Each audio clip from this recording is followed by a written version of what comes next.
You got it, man. Oh, it's on me now. All right. Well, when last we left our intrepid adventurers, you guys had reached the Seeker Camp and had settled in for the night.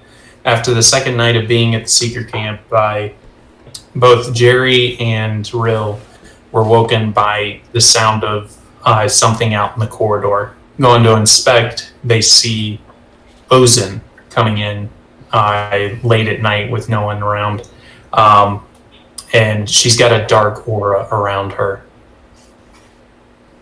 All right, let's get in it. So I'm assuming Jerry and Rill are the only ones that are awake, right? At the moment, yeah. Okay, cool. I go kick Asher. Ugh! Wake up, buddy. This is my beauty sleep. What do you want?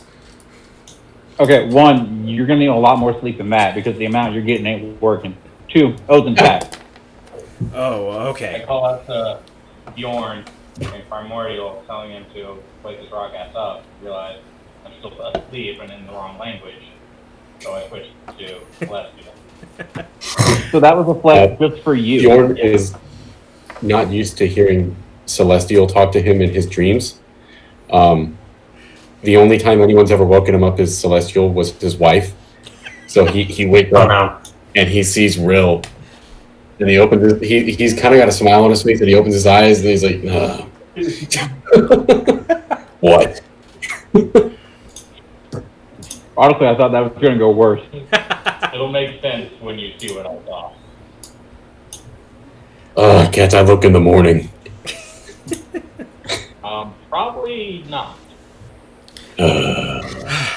Asher is like wearing the little like nightcap with a little ball at the end and like one long robe and slippers. And do you have a candle on a little dish? Oh, absolutely. For sure. Jerry's just in a leather jockstrap. Oh, nice. Asher is like trying to breaking his neck almost, looking away. All right. One piece of ass he won't look at. All right. So we in it. There's my bedroom. I'm out. Yes, sir. All right. Oh, So at this point, you guys have lost sight of Ozen. But she was heading down this way. What's up, boys? Oh shit. Bjorn is not as fast as the rest. He's a rock. Yeah. I have it zoomed very far out. Okay. That helps. Asher had a cup of water at his nightstand, and he put a tea bag in it, and he's warming it up with his hands. No, Jerry teabagged your water, and you know it. Ah, damn it! You got me there. I'm still gonna. Bjorn made a brick for self-protection.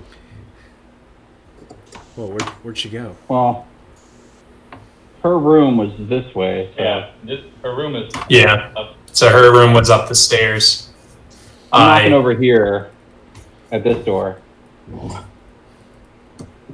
Well, so these are stairs that are going up, and then this area right here is kind of like to indicate that like that's going up out of view. Or maybe it's this one. I don't know. One of these two is like maybe this is the bottom of the stairs. I got don't you. know. But yeah, one of them's the bottom, one of them's the top. Well, I'm knocking at Marolk's door to be like, "Hey, Ozen's back." All right. So as you go and knock, you hear Merle stir as she comes up and opens the door. What's that? Ozen's back. Guess who's Oh, well, I see. I guess I'll leave her to her privacy, but I appreciate the heads up. All right, but something's off. She don't look right. How do you mean? Her halo is all dark now. Would Bjorn have heard that?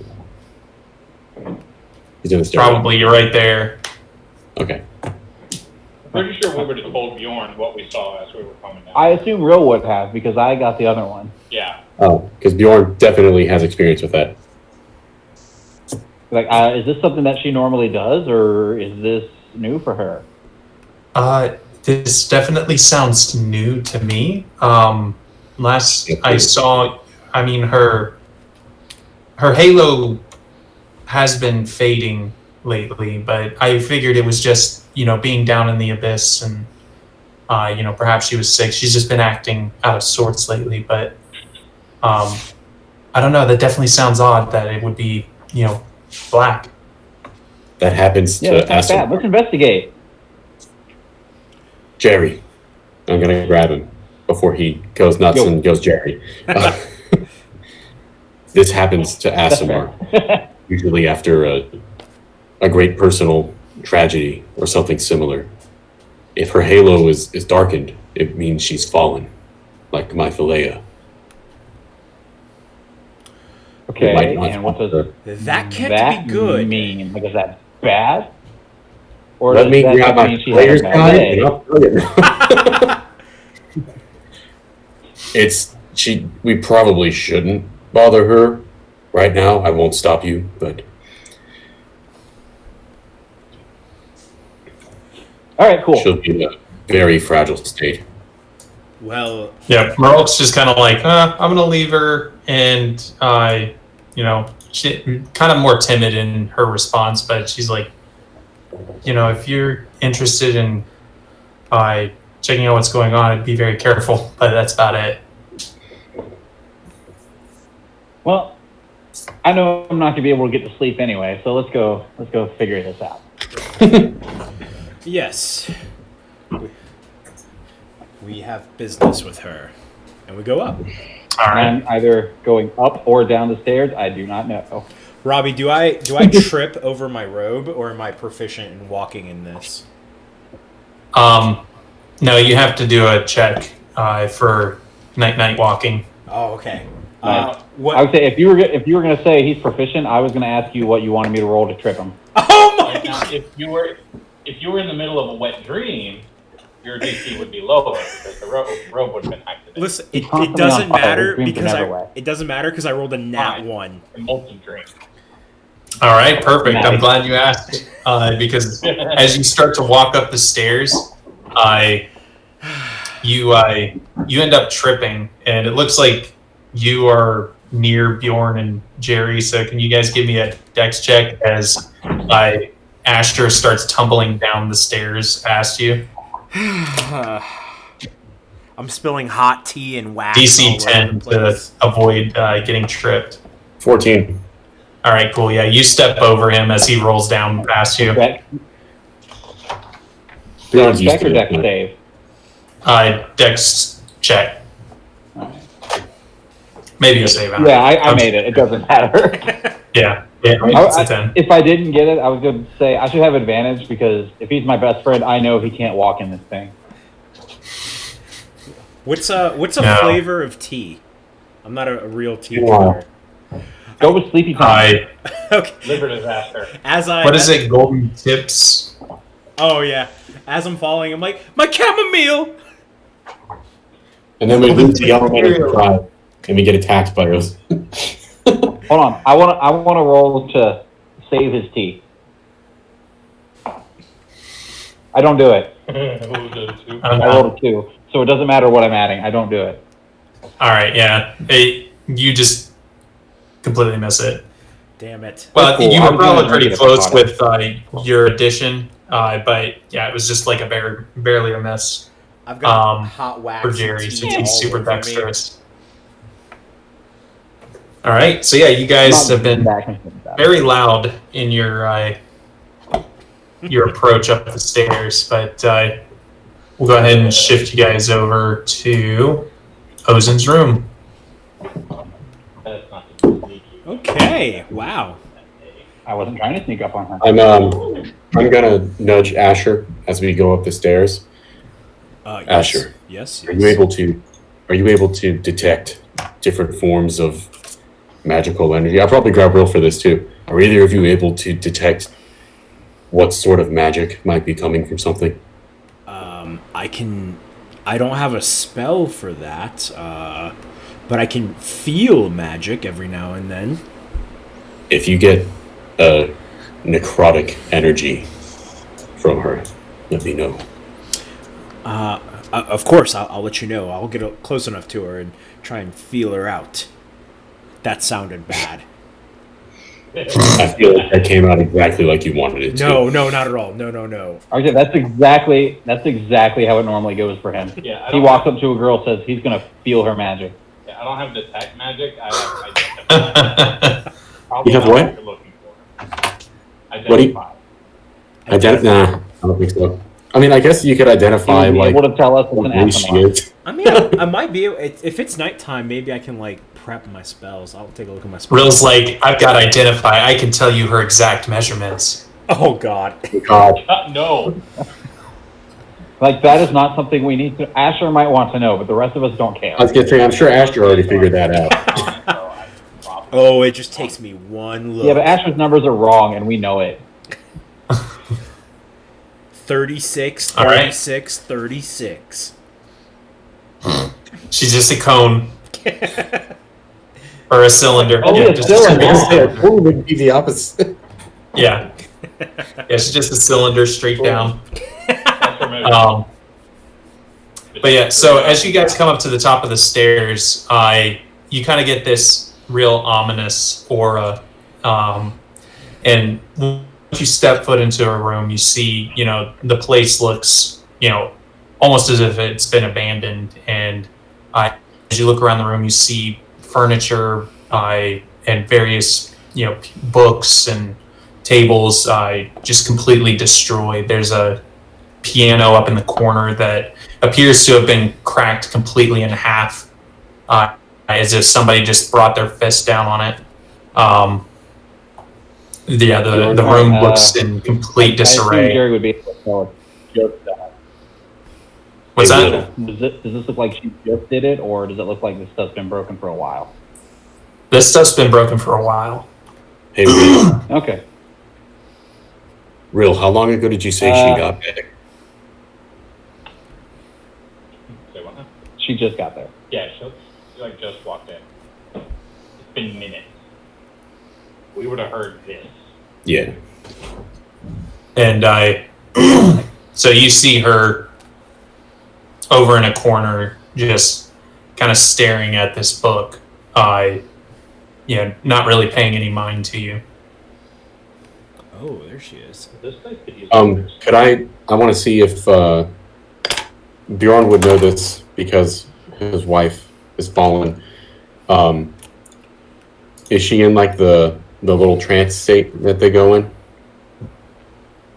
No, she's not. She seems aware, and with Jerry's passive perception, he can probably tell you that she slightly reacted when you guys enter, so she knows you're there. She just doesn't care.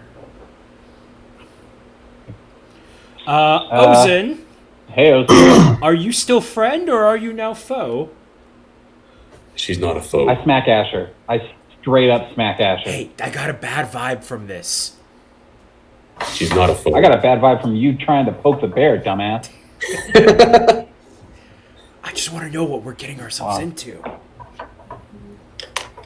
Hey, Asher, Nice. 22 hit. I cast shield. You don't have shield. I think I do now, actually. Do you have? Wait, what level spell is it? It's a first level spell. Okay, I'm looking at second levels. Okay, I don't have shield. Bjorn is gonna step forward a bit Cool. and just call out. You take one Ozen. bludgeoning damage, dumbass. Let's let Bjorn go through with this. So, we. Okay. Yeah, that's fair. I'm gonna go with him. You stay back, Ash. Oh, you don't have to tell me twice. And so he's gonna approach. I really Ozen, think I do. and he's gonna speak to her in Celestial, since that's what got through to her earlier when they first got here. All right. Ozen, Real Ozen, what happened? Quietly. As you see her turn towards you guys, obviously the dark halo is a dead giveaway, but when you lock eyes with her, you see just this faint hue that seems pretty familiar to you. As you see, her eyes are no longer that pure white that they were when you met her, but there's a slight purple covering over them.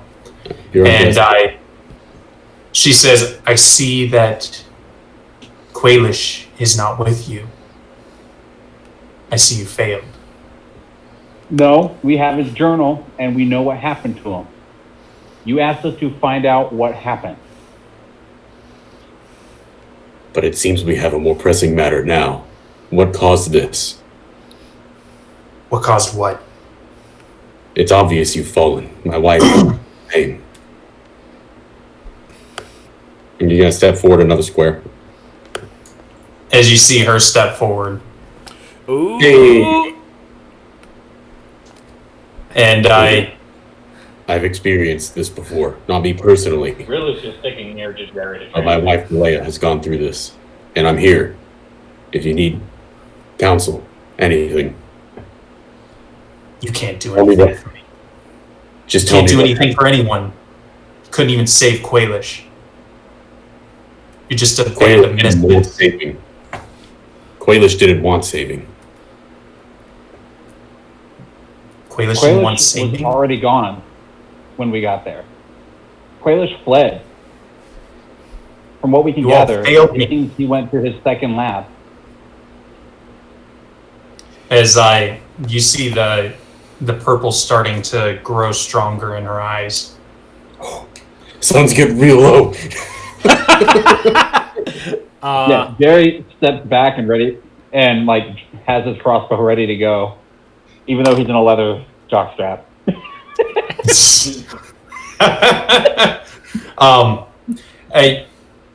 As you guys talk to her, Shit, you my feel crossbow's like in the smithy. the way she responds to you doesn't seem as though it's in direct response to what you're saying. Like it almost feels like she's talking to someone completely different. But she's reacting to your questions, but it's almost like she's not hearing the same words. As she just keeps saying you failed and that you couldn't save Qualish. I have an idea. Who failed? I step up beside Nice. Bjorn, and I power up my orb. I thought about doing that too. All right. As soon as you do that, you see her jump back 5 feet, You have the wrong orb. and then you see her she gets into a combat stance as both of her hands suddenly are engulfed in this black shadow. And as she puts her hands out towards the ground, these black shadows fall off of her hands. And let me see. Need to change Bye, guys. my overlay. Oh shit! Here we go. Stay where you were. Everybody stay where you were. Fine. Yeah, I'm like hiding behind this chair that's fallen down, thinking that it's enough to cover me. Oh! Oh God! As you see 6 shadows suddenly appear from around you guys. Awesome. Roll initiative. Hell yeah, dog. So, Get our pajamas. I'd assume no armor. Bjorn probably sleeps in his armor, but I know it's a negative, so he can probably get it in. I mean, I'll allow you guys to have actually put on armor and stuff, like, I increased But we my don't dexterity. have, or some of us don't have our normal weapons. You can use my crossbow. Oh, yeah. Okay, I will use your crossbow. All right. What do we got? That's a 10 for me. What about the frickin' dryer? I got a 16. I got a 13. Oh, wow. About you, Rill? 19. Oh, damn. All right. Fuck yeah, dude. Damn. Yeah. Showing a lot of initiative. All right. He's real fast. So, top of the order, Rill, you're the first one to react as you see these 6 shadows appear. kind of creating this barrier around Ozen. And both Bjorn and Jerry are within them. What do you want to do? Alright, I'm gonna turn my orb up on high, step right here, and put the orb between me and this shadow. Does anything happen? It seems to react negatively, but you're not causing damage or anything. Alright, so I will use an action to cast Thunderclap. So that shadow has to succeed a Constitution saving throw of 14.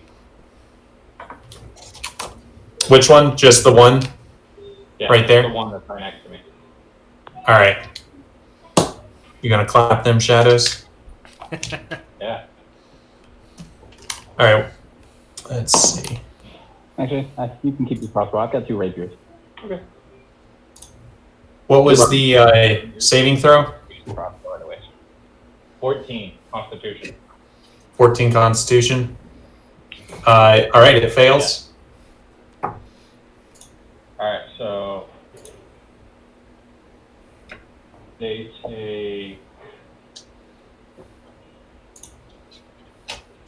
2d6 2d6. All right. thunder damage. 8 damage. All right. And I'm gonna cast Good talk, Annan. Thanks for stopping by.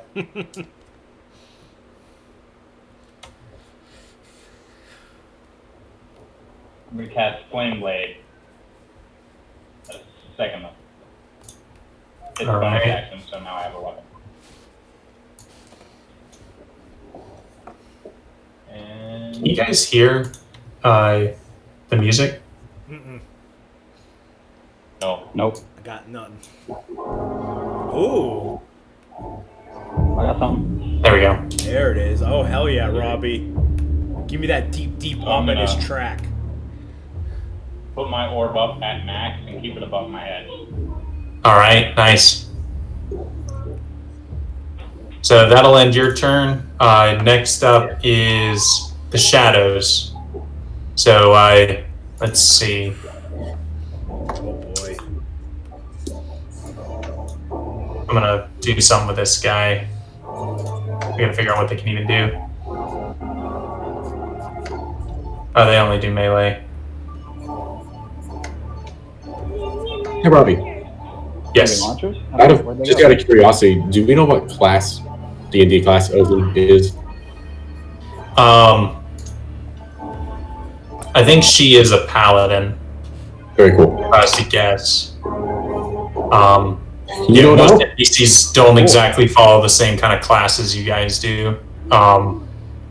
So, but yeah, if I was to give her a class, I'd probably say MP, a paladin.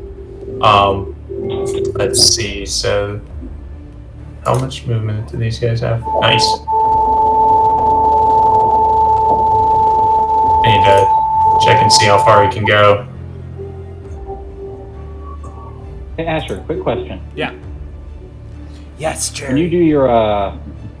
When you do your shadow clone no jutsu, can you like just send one of them off by itself?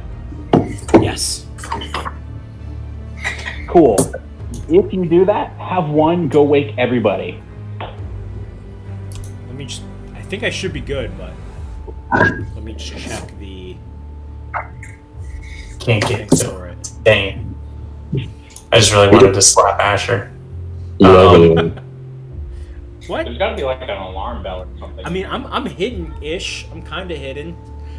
This chair can't be that small.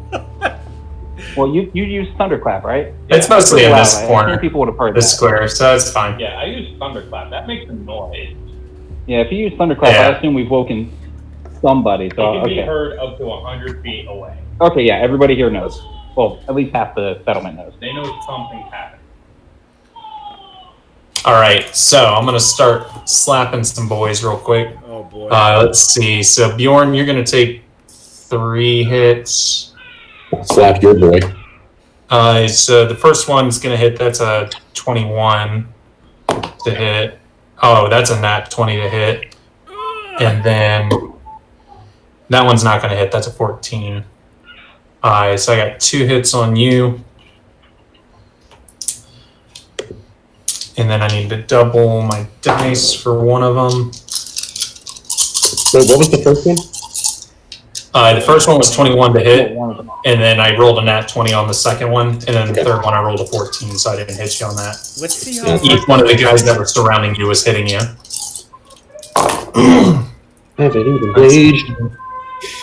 Oh, you're not raging yet. No, I didn't get a chance. Ah. I think I'm going last, anyways. All right, so you're going to take 17 necrotic damage, and then your strength is going to be reduced by 4. Oh, Is it's there no save for that? these fuckers. And the target's strength is reduced by 1d4. If the target's strength is reduced, the target dies if its strength is reduced to 0. Bjorn's dead. I'm just kidding. Otherwise, the reduction lasts until the target finishes its short rest. So yeah, you don't get a saving throw. So They just put these guys on Critical Role like a week ago when I was listening. Oh, nice. Oh, I'm terrified right now. I'm not gonna lie. And there's what, 6? Jesus. Yeah. Listen, Vinny knows, but Asher doesn't know. all right, and then Jerry, 2 of them are gonna try and hit you. Fuck, man. Let's see, that's a 14, so that doesn't hit. And then that is a 17, so that doesn't hit. And then Asher, one of them's gonna swing at you. That one's cocked. I'll go with it. 18 to hit. Ah! You just got me. Yep. All right. Let's see. It's 9 necrotic damage, and then your strength is going to drop by 2. Okay, currently at 7. Currently at 14. Owie, that hurt. Okay. All right. So that is all these boys' turns, Thank fuck. and it is now Bjorn's turn. Where's the one that hit me? You've got 3 surrounding you that hit you. Well, I thought only 2 hit him. Oh, I'm sorry. Yeah. So this one and this one. Which one got a This nat one 20? didn't hit you. which one got the crit? This one here. All right. He's going to taste faux Blaze Reeve, since I don't have my actual Blaze Reeve. And I'm going to rage, because fuck this fucker. I'm going to go like, Ozin, I didn't want to do this. And then I'm going to rage, and I'm going to attack him. And, okay, I didn't have my, the right page open because I was looking at my stats. All right. Recklessly. Thank fuck for that. That's a little better. That's a 16 to hit.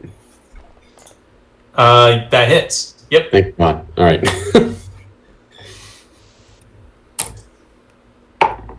Nice. 11 slashing damage. 11 slashing. All with right. my Rex. Let's see. Oh shit! I have an extra attack too. Nice. Haven't had a chance to use it. All right. So yeah, go ahead. He gonna is hit the looking guy. at you. I can only use Relentless on my first attack, so this one is normal. And that is, I think I whiffed it. That is a 10.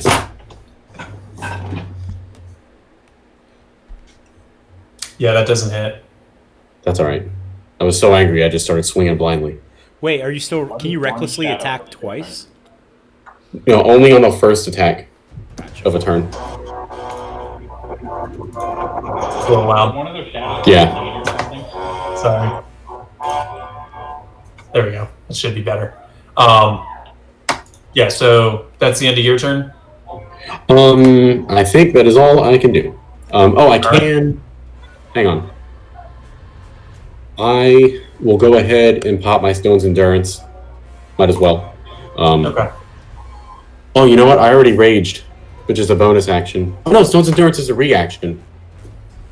Could I have done that earlier? I forgot I could do it. What's the trigger for a reaction there? When I took damage, I could have used it. Oh, Because it just yeah. goes back. All right, thanks. I meant to use it, and I forgot. All right. But yeah, so that'll end your turn, Jerry. You're up next.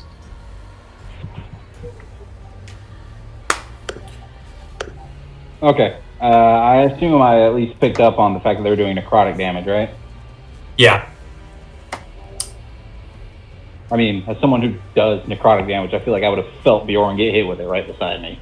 Yeah. So the opposite of that is radiant. So I'm going to focus my orb on the one like in front of me and also adjacent to Bjorn, as if I'm trying to attack it with it like we were clearing out fungus in the cave. Like focus the energy into a beam. Right.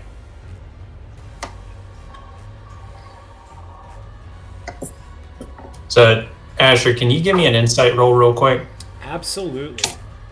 while he's doing his thing? All right, insight is +3. Okay, I got a 14 plus 3, 7. I mean, 17. Oh, okay. I was like, that didn't sound right. Yeah. Yes. Asher succeeded his insight roll, but Vinny failed his math check. Yeah. Yeah. So you're familiar with shadows to a degree based on your studies, and you know that they're incredibly resistant to a lot of types of damage, especially physical. But you notice that when Bjorn was doing his attacks with the extra light that's being shed by the orbs, they seem to be taking damage normally, as if their resistances are negated while they're being, having the light shown on them. Okay. Oh, cool. Guys, the light makes him weaker. It doesn't hurt him, but it makes him weaker. Works for me. Asher All right, starts so doing then out of mine. So I'll come after one with a rapier. And 22 is probably going to hit. Yeah, that hits. All right, 1d8 plus 4. All right, so that's going to be 8 piercing damage. All right. And then Are you hitting the same one that you hit before? Or wait, no, that was Rill. Never mind. I'm hitting. Let's just say that one right there. Okay. Damn it. Cool. So you did 8 damage then- piercing? Yep. And then I'm gonna come at it with my second rapier. And yeah, that's gonna work too. Dirty 20. Nice. And that will be 9 piercing damage. All right. So as you go and jab this thing with both your rapiers, you see it suddenly dissipate as it disappears, having fallen. Did it look like his radiant I remember how to use damage, these. did more to him? What's that? When he did his radiant thing, did it look like it hurt him more? Did he do radiant? Wait, did you not use your bolts from the grave? That's what I was trying to do. I was trying to, focus the orb. Like when we were. Well, he wasn't doing like Yeah, actual radiant damage. He was stabbing with his swords, but he was shedding that light, which Okay. that's where the thing that I told you came into play. Gotcha. That their I'm good with that. damage resistances were negated. Gotcha. Because normally that would have only done like 8 damage to him. Gotcha. I'm good with that. I'll take it. All right. All right. So next up is Dr. Asher. Okay. I'm gonna shine my orb at this boy over here. You don't have your orb. I don't have my orb. Yeah, you left it with Sindri. Oh, fuck! I didn't know. Oh, you're right. Oh. I did. You're right. I just thought I left my hit. How is that even possible? I thought we couldn't even let them get. I He thought bound it to his weapon. Oh, right. It's my daemon. Can't be separated from it. Okay. Well, it's okay. I'm still gonna do the same thing. Actually, okay, that changes things. No, I can't reach anybody else. You know what?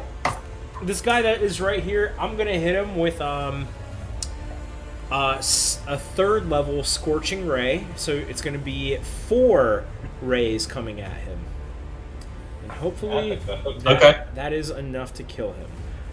Okay, so I'm gonna roll for each attack, Robbie. I'm gonna just roll all 4 to see how many of them hit first. Okay. It's a plus 7 to it. So it's a 17 plus 7, 24. Yep. 7 plus 7, 14. Yep. That is an 18 plus 7. Yep. And then a nat 1.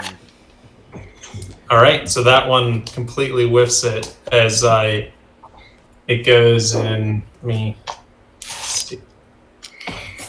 Okay. So that's 6d. All right, it just hits the wall. Okay. 6d6 damage. That's going to be 22 fire damage. All right. And he's within 15 feet of Rill, who has his orb at max. So he is within the range of having his resistances negated. So yeah. That will wipe him out. Nice. He's dead? Yeah, he's gone. Dude, I have this thing that I always forget about. I gain hit points equal to... it's a...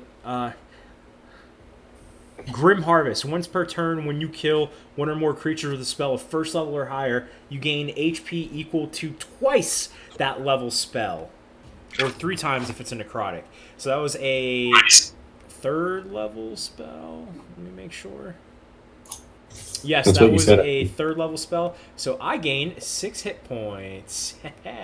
Nice. So tanky. There we go. Since that thing is done, I'm going to just move myself. I'm going to try to angle this. 5, 10, 15, 20, 25, and I think 30. Yeah, right there. I'm going to move myself there. Cool. I'm done. All right. Next up is Ozen. Let's see. So...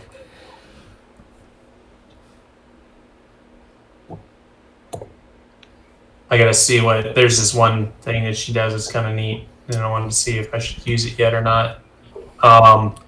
Do it, coward. Do it. Don't. All right. Don't do it to me. The first thing. What's that? Don't do it to me. So as you guys see Ozen step forward, she pulls out this. It kind of looks like a bow staff at first, but as she's holding it, you see the darkness spread down to the end of it, and at the end of this staff, you see a blade come out that looks like a scythe. Fuck yeah. As she comes forward to you, Rill, or I'm sorry, Jerry, and she's going to attack at you. Yay! Let's see. Yay! It's a pretty hefty attack. Don't you have your uncanny dodge now? Does a 25 hit? Yeah, I'm going to use Uncanny Dodge. All right. What does that do? You just Because completely even miss it, Steel or you wouldn't take save half? me from that. What's that? I take half for Uncanny Dodge. Take half. I take half. All right, cool. Couldn't remember. It's been a while since I played Dan. Not that long. All right. I have 41 HP. If that does over 80, well then, fuck.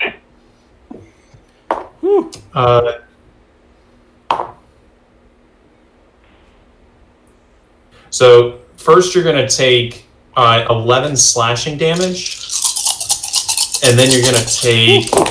Oh, hang on, I rolled the wrong die. I got to get the bigger one. How many are you rolling? Yeah. 6. 68. I already rolled this many die. Oh, you lost one. Oh. Is that an Altoid lid? It is! It's a lid from a metal die. It effectively is, yes. Alright, and then you're going to take 27 necrotic damage. God damn. Wait, aren't But you? I think you're resistant to Do that. you really suffer from necrotic?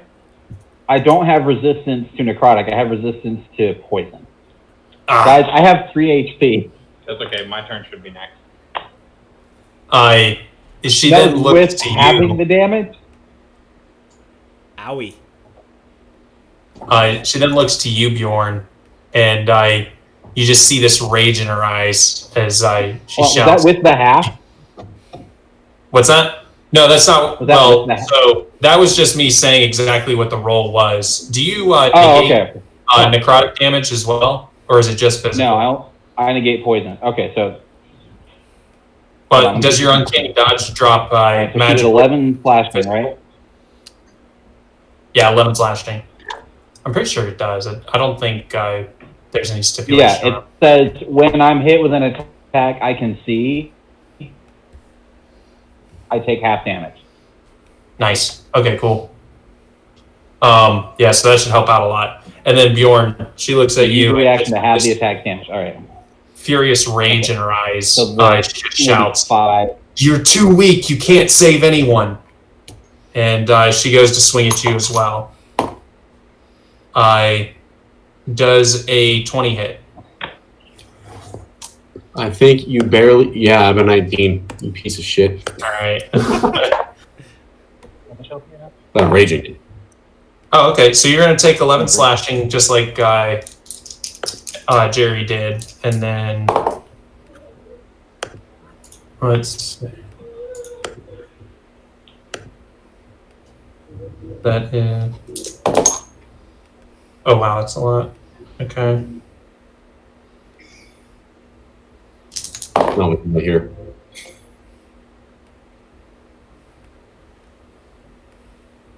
Uh, 31 necrotic damage. Thank God I'm raging. Fuck, dude. All right, I'm down to just over half. Cool. Same here. That's all right. Yeah, I think Jerry probably needs it more than I do. For sure. Nah. If you guys Alright. can like move out of the way, I can like fireball that spot. The problem is our enemies can move too. Not me. Oh, that's true because they do move before. Okay, you're right. You're right. I had like a good idea, but then they all moved. Yeah. And Rill, you're up. Alright, so I will attack with my flame blade on the one that's right in front of me. What's that? Came out of nowhere. I'm assuming a 19 hit. Yeah, that'll hit. You're hitting one of the The shadows. shadows. Yeah. That's 3d6 fire damage. I do 11 fire damage. Nice. All right. Yeah, that does it. So you incinerate this this shadow. Nice. I step forward and I cast. I use a bonus action.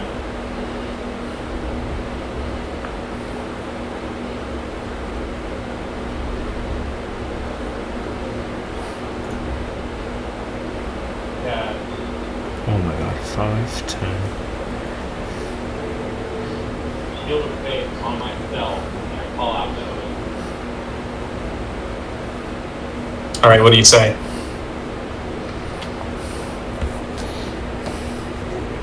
Tell her to wake up.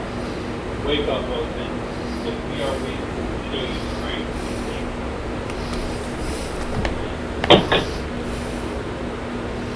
Okay. I'll resolve that probably on her turn. It depends on what happens between now and then. But is there anything else you want to do? All the shadows are now in weakness. Nice. Yep.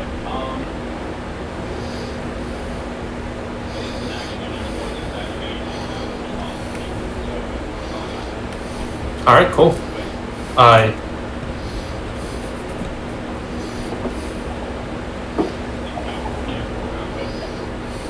right.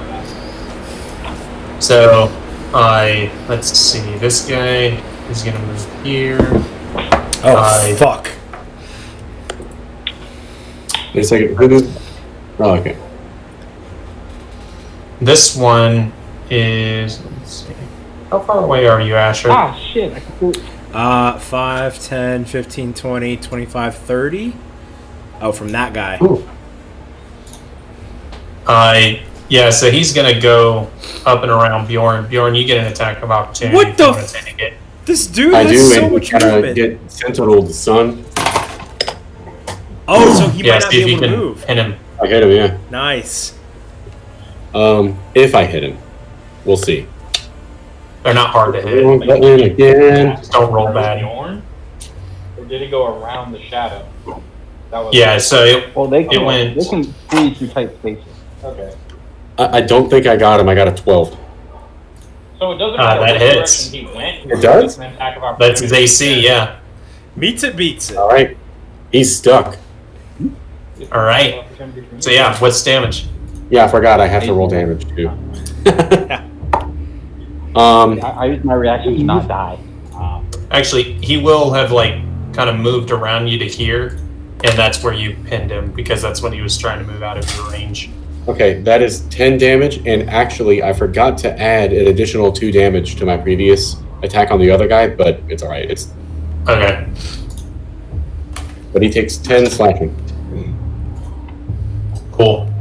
All right.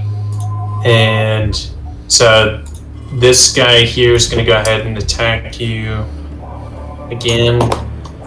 That doesn't hit. That's an 8. And then Rill, one of them's going to attack you instead of Jerry. That is a 23 to hit. Let's see. I got to remember what I roll. Oh, there it is.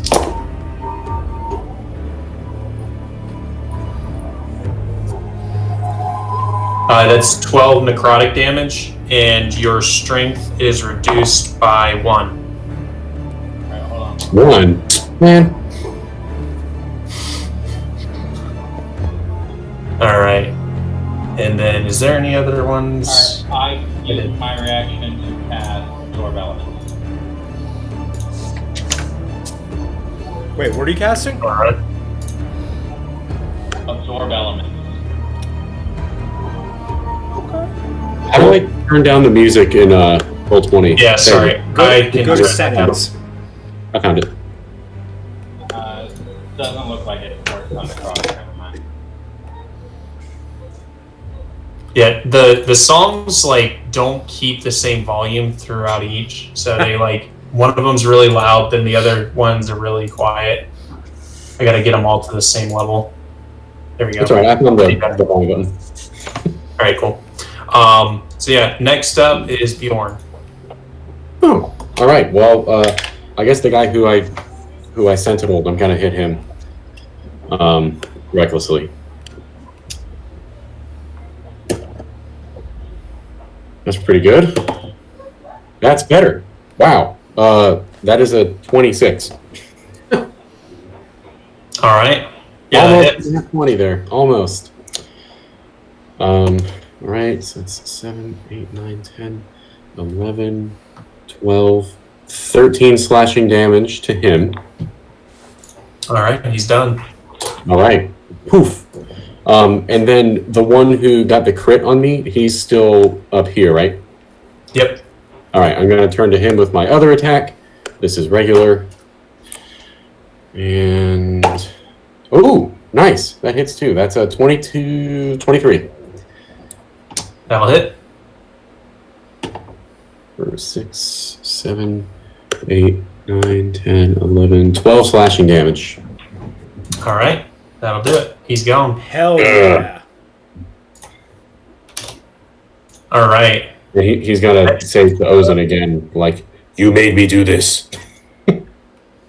So next up is Jerry. Okay. Let's go, Jerry. Let's see. Let's see. I want to like move. So the one behind you use cunning action to disengage? Yeah, that's what I'm thinking. You can use pulse from the grave. Well, no, that's necrotic damage. Can it be radiant too, though? Yeah, fair. Well, I asked Robbie about that a long time ago, and he was like, "Nah, not yet." Hey, Robbie, since the one that put its spell on me or whatever died, do I get my strength back?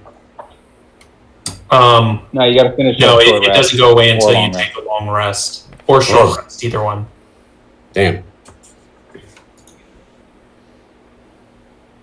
All right. Actually, I'm just gonna go ahead. I'm just gonna go ahead and disengage immediately. Flip over here. Yep, and that will trigger bolts from the grave. Noise. And I'm going to target Ozen, because I'm not going to do that on the shadow. That doesn't feel like I do. Is a 21 going to hit? Yeah. Cool. All right. So 3d6 plus 4 necrotic.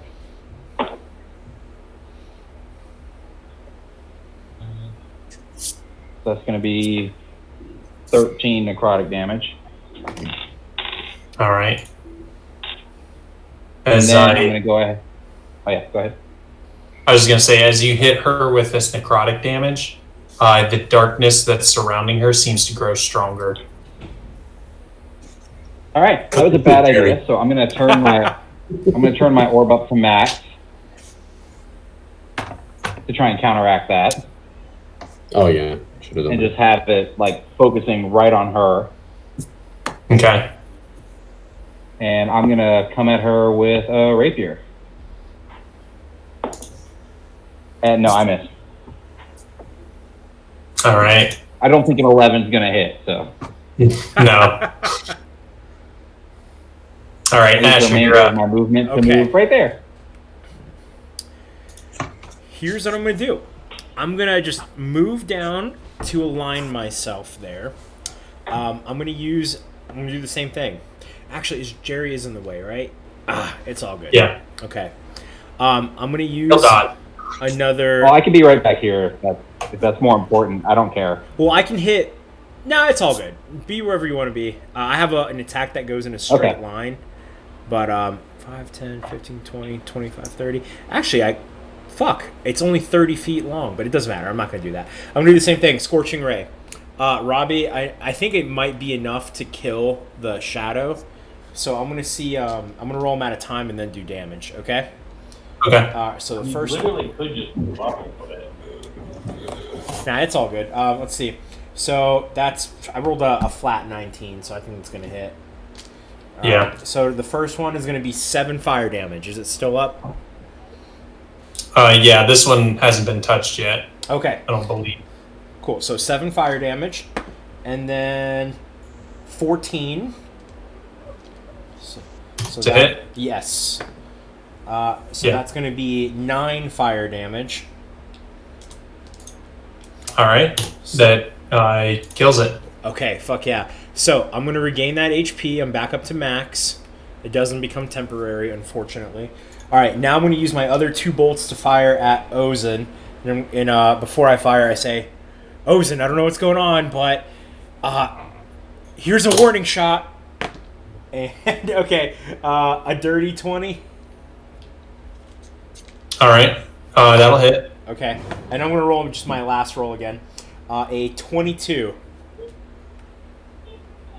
Yeah, that'll hit. So she's going to take 4d6. I'm just going to roll it in the roll 20. Just because it's a little faster. 4d6 fire damage. Let's see. 22 again? Oh, wait, no. 16. Okay. 16 fire damage for her. All right. Hell yeah. It doesn't even seem to really phase her all that much. She's pretty beefy. But yeah, it is now her turn. So what was it that you said to her again? Rill? If we are weak, let us show you strength and take you. Ooh, all right. I didn't hear you the first time. I like that, though. The first thing she does on her turn is she turns her hand towards you, Rill, and you just see this flash of light. So all of a sudden, you're no longer, in the same room as everybody else. You see yourself deep down. It's just completely dark, dank. There's this very strong kind of like salty smell. And as you look around, you see a light. And what you see is two figures walking through this area. And as the light gets closer to you, you see you realize that you guys are standing in water. And you see the two figures getting closer. One of them you recognize is Ozen. So as you watch, you see Ozen and this other person continue walking down the path, and I assume at this point you start to follow them. So as you see them, you hear Ozen talking to this person saying, it's actually a woman. So you hear Ozen saying, I've got to get back soon. I don't know, what's going on back at the top, and I haven't heard from any of the other people at the secret camp in months. I know things have been getting crazy with the conflict with Bondrewd, but we can't continue on. I've got to turn back soon. And you see the other woman kind of turn to her and say, oh, well, I understand, Ozen. I appreciate you coming this far with me, and I know you have your obligation to Quailish, and I know you take your responsibility seriously at the secret camp. So at that point, you see them both stop, and during this whole process, you've mainly been focusing on them and their conversation, but at this point, all of a sudden, you realize that there's this strong sound of pouring water that's been getting louder and louder. And as you guys walk up, you see all of a sudden that you guys are on the edge of this opening where, there's just water pouring down this water that you guys have been walking in. And you see the person look to Ozen and say, it looks like we made it. And as you guys look down, you see below just this vortex swirling. Yeah. You said you guys. Does that mean all of us are seeing this, or is it just Rill? No. So Ozen, this other character, and Rill. They were the you guys. Yep. So cool. At that point, yeah, that sucks. Do I have my orb in this vision? No, not right now. That's a memory. So, it sucks that Rill's the only one that's seen this, because Rill wasn't there when the rest of us learned who this probably is. Yeah. I mean, Rill could still potentially put it together, but the rest of us would have been able to figure it out. Yeah. Well, tell us. Well, at that point, all of a sudden you see this vortex below suddenly start crackling, and lightning shooting off all over the place. And you see one bolt come up and hit right where Ozen and this woman are standing. Both of them get struck, but the woman that's standing next to Ozen seems to take the brunt of the attack. As she suddenly freezes, convulsing, and then falls down into the abyss. Damn. As you see Ozen. Is the bolt of energy that hits them similar to the energy of Jerry's pulse from the grave? Similar, yes, much stronger, but yeah, you definitely get a similar feel to it. Ozen's laying on the ground at this point, but as she starts to, slowly climb up onto her all fours, you hear her shout, "Liz!" And at that point, you get you're taken out of this vision. Give me a charisma save.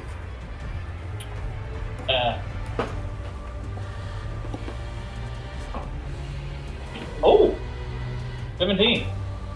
Nice. DC is 19. You are now charmed by Ozen. So, Robbie, Ozen Yeah. doing that, did that count as an attack against Rill? That was, her casting. it charmed him. So yeah. Because I can use a reaction when an ally within 5 feet of me is attacked to attack whoever attacked them. But could I grapple instead of attack? It says use a weapon attack, but could I try to grapple her instead?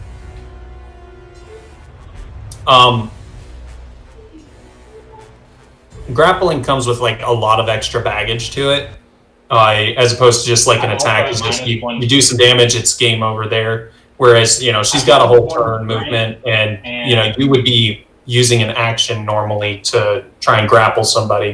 I think it comes with too much baggage to try and figure out how to do in a reaction. Can I use? Can I choose to non-lethally damage? Yeah. I would like to use my reaction to do that real quick before she finishes her turn. Then. All right, go ahead.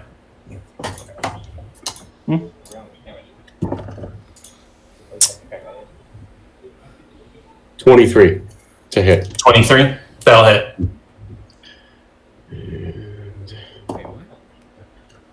And 10 non-lethal slashing damage. So the flat right. of the blade, basically. So Yeah. Did I get hit earlier in the fight? I don't remember. What was that? Did I take damage earlier in this fight? Because I honestly don't remember. I don't think so. I don't think you've taken any. I whiffed a couple of rolls against you. So 10. Yeah, I'm good. Wait. Oh, damn. Never mind. Forgot I asked. All right. So yeah, you are now charmed, and what she does with the rest of her turn is rather than attacking, you see her. First she had her hand out, and that was where she charmed you. The next thing she does is turn her hand like this, and at that point you see chains come up out of the ground.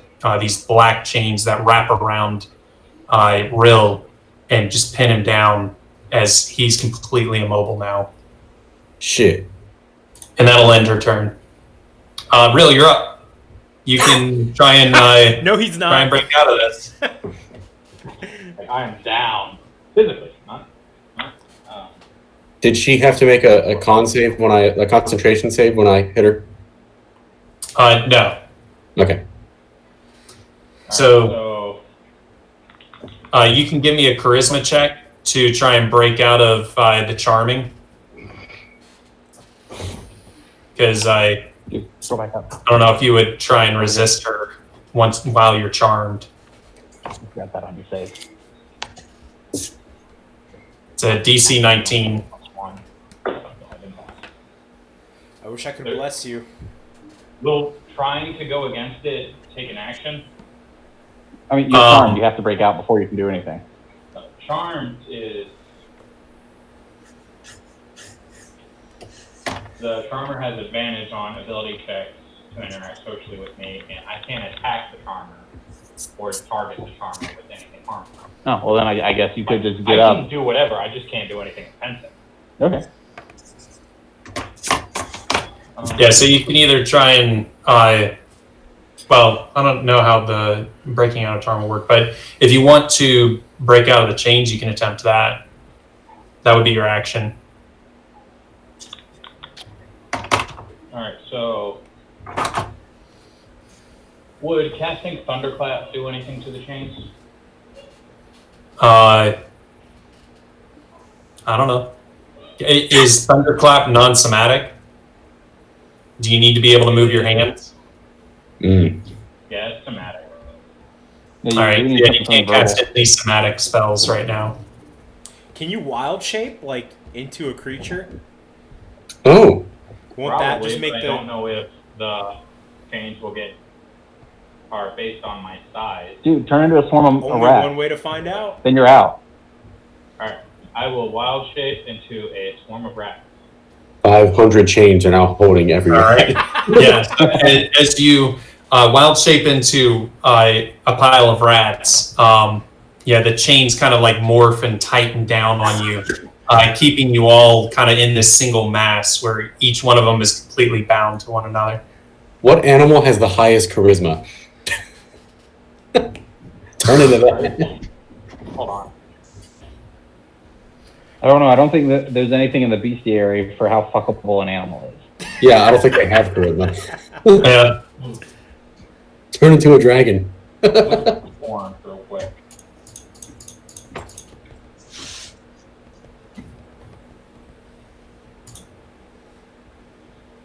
What all can you turn into?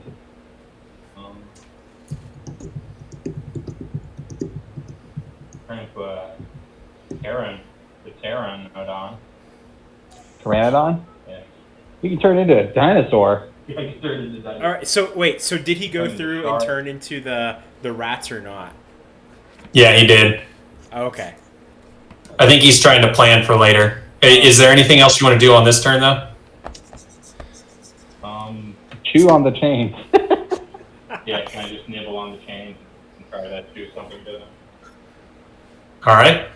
I like look at Rill and I say, "Oh man, this is a sticky situation. That'll make sense later. All right. It's a joke Next for up the is future."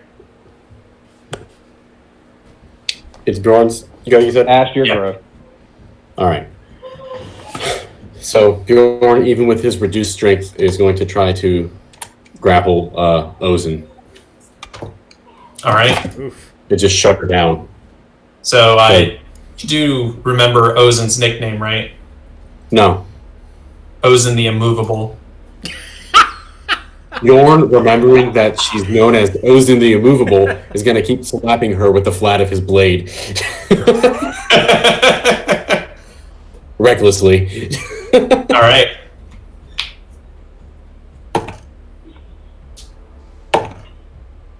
Ooh, so close. God, another almost nat 20. That was a 19 plus 7, so 26. Nice. 4, 5, 6, 7, 8. First one is 10 slashing damage. Well, you know what I mean. And the next one is going to miss. That is a 9. All right. So 10 and 9. No, the second one I rolled a 9 to hit. The first one okay. definitely hit, and I got 10 damage, but the second one whiffed. Okay, I gotcha. I got it. All right. So that'll end your turn. I will move one more square over. But yeah, that'll end it. Oh, better yet, All right. I'm actually going to move behind her. Where is she? Oh, she's over there. Okay, I'll move behind her. No, I see him moving there, and I yell at him like, "Don't go there, don't go there, Bjorn." I'll just go right back to where I was, and it'll all be good. That's perfect. Okay. All right. And you had enough movement to do all of that shuffling, so we're good. I did. Wait. I'm at 40 now, yeah. Swarm of rats. 40? Rats is a charmed condition. I mean, you were charmed before you became Swarm of Rats. I don't think I'm gonna allow you just to like negate a condition because you switched bodies. Captain Ginyu over here.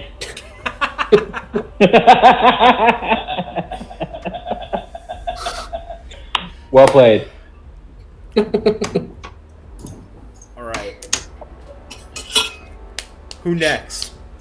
Next up is Rill. Or, I'm sorry, Jerry. Oh. Yep. All right. So I am going to disengage, which will trigger my bolts from the grave, and I'm going to target the chains. All right. Is a 22 going to hit him? The chains? Yes. Yes. I mean, I hope so. If not, I'm scared about these chains. 9, 14, 18 necrotic damage to the chains. All right. So as you go and shoot your bolts of the grave at these chains, all of a sudden you see them grow in size as they react to the necrotic energy. I use a reaction to call out to Wheels from most of the rats to be like, Wait, no, this will work. They're bigger. You're small. You can slip through the links now. okay. So I slip through the Yeah. because I'm a little rodent, and rodents can fit through holes. Anything that's So long in their head. the links themselves, they're bound to your body. Like when they became part of you, these are shadow chains. They're bound to your body. They're physically attached to you. Oh, it's well, like I guess Shikamaru. metaphysically, because they're like. Well, if I had known that, I wouldn't have done this. How did you not gather that? They're They magical were chains. bound. You just said there were chains on me. Yeah, I thought they just wrapped around him. That was the impression I got. I gotcha. Not you. They're magical chains, and they shrunk with him to meet his new form. Of course, they're gonna keep changing with him. They're magic. Well. Dude, like, what is his It was worth a jutsu? shot. Shadow something jutsu. Shadow clone. We went from being asleep to in a fight in like 3 minutes, so whatever. And Jerry's already kind of stupid. Yeah. We're excited. So- I'm up next. Well, I'm does not that done end? yet. Oh, I'm sorry. I thought you said Asher was next. My bad. No, I haven't even attacked. Gotcha. So I'm gonna shoot at her with with Rill's crossbow. And 25 will hit. Yep. All right. 1d4. Ooh, sweet. All right. So that's going to be 12. Let's just say I'm using blunt arrowheads, so bludgeoning damage. Because I'm not trying to kill her. And when I hit her, because it's clear she's not really seeing us. So I'm like, what happened? All right. I will resolve that on her turn. Next up is Dr. Yay. Asher. I cast web. I'm the next target. You cast web. I cast web. I thought he said he cast WAP. I thought he did too. It's a 20-foot cube, and I'm only gonna do it to get like the corner of it is Ozen's square. So who's gonna be in it? Is it gonna be Ozen and Rill Yes. or Ozen and Bjorn? Ozen and Rill. Okay. From Ozen, it's going down and left. She's the top right corner. When she starts her turn there, she has to make a dexterity saving throw against my DC or be restrained. So that's where you're casting that. Yes. And she needs to make a dexterity saving throw. At the beginning of her turn. Oh, okay. So not right now. Yes. All right. A creature that starts its turn in the web or that enters them during their turn must make a dexterity saving throw on a failed save. They are restrained. All right. Cool. Is that end during your turn? That's all I'm doing. Also, these webs are flammable, so be careful. Burn Rill. Got it. Next up. Wait. I look at the pile of rats and I say, Rill, did you get my joke earlier? Yeah. He's a pile of rats, so Like, I don't know. every rat that can hold up a middle finger. You're stuck anyways. Wait, burn it. Because if Rill takes too much damage, he just goes back to Rill. Yeah. All the rats go like this at the same time. As a rat. So every rat is going like. Wait, what's that thing we all did in middle school? Like, you know what I'm talking about. This thing? Oh, yeah. Right? Yeah, that thing. Yeah. Remember that? Oh, yeah, magic. And that's my turn. All right. So Fine, let's see. What will we do Just next? turn back into Rill.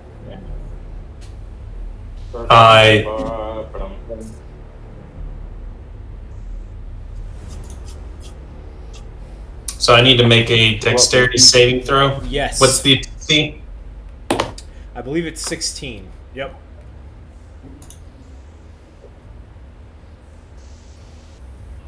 Okay, yeah, I beat that. Damn it. This is what, the third round by Yep. now? Yeah, third round. Is she looking healthy too? Yeah, she's looking pretty healthy. Okay. Showed up to find out what the Thunderwave was. Yeah, that's what I'm wondering about. Like, we're making a lot of noise at this point. Oh, yeah. I mean, if it's the third round, it's only been 18 seconds. Yeah, but there was someone we woke up right below. Seconds. But we woke up the person right at the bottom of the staircase, so she should be showing up really soon. Oh, yeah. But not within 18 seconds. She went back to bed, so I don't know how long it would take for her to stir. Well, Yeah, I would just put a pillow over my head and ignored it if it were me. well, guys, I made a mess. There's just a big clump of webs in the middle, and Rill is stuck in it, and it's difficult terrain.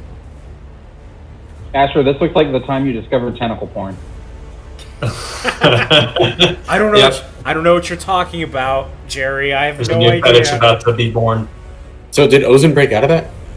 Yeah. She wasn't tangled in it. She's still in it, but she's like not affected by it yet. Yeah. Not enough of the webs have gotten on her to hold her in place. So the next thing she's gonna do is let's see. Ooh, okay. So she chained you down, and she has you in these chains, Rill. So the next thing she does is she pulls her fist towards her, and as she does, you take how much? 2 of these. You take so much damage. 14 necrotic damage. As she says, I'll be collecting your debt now. She is using the ability exploitation of debtors, which I thought was kind of cool. But yeah, so she deals 14 necrotic damage to you, and you see her heal herself with that. And then the next move she does, after she pulls her fist back towards her, she immediately just sends her other fist out right at you, Bjorn, and hits you. Let's see. That's a 20 to hit. Yeah, barely. You keep rolling 20s, which is 1 over my AC. All right. If only you were Pi right now. I know. I'd have like a 29 AC. All right. So you're gonna only take what is that? 8 bludgeoning, but you need to make a strength save of 19. Okay. So let's see. With my strength reduced, I'm at a 14. So does that give me a +2 to strength saves or more? I don't know. +2. Because with my You should be And you can proficient in it as change well. it. oh, I am proficient. Yeah. Okay. Because I have a +7 now. I'm like, how does it go from a 7 to a 2? But I am proficient. All right. Cool. If you That helped. click on strength in D&D Beyond, it'll let you do a manual modifier to subtract points Yeah, you can like click on it and just manually modify it for like temporary conditions. Well, shit. Okay. That's cool. I'm gonna do that to mine. Modifier and you That's happening.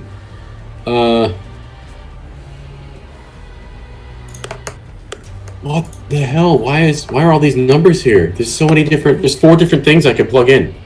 Oh, I clicked on the wrong thing. That's what I did. Stop it. All right. Okay, so I'm at -4 now. Okay, there we go. Great. Thank you. All right, I'll roll with a +5. 9. All right. As you are pushed back, well, you would normally be pushed back 20 feet, but 10, 15. Well, you just destroy that piano. As you're like knocked back and you're laying on this piano that's now just a bunch of, sticks of wood now completely destroyed. Even more noise. And that'll end her turn. Next up is Rill. Alright, so I'm gonna exit out my wild shape. Because I can do that as a bonus action.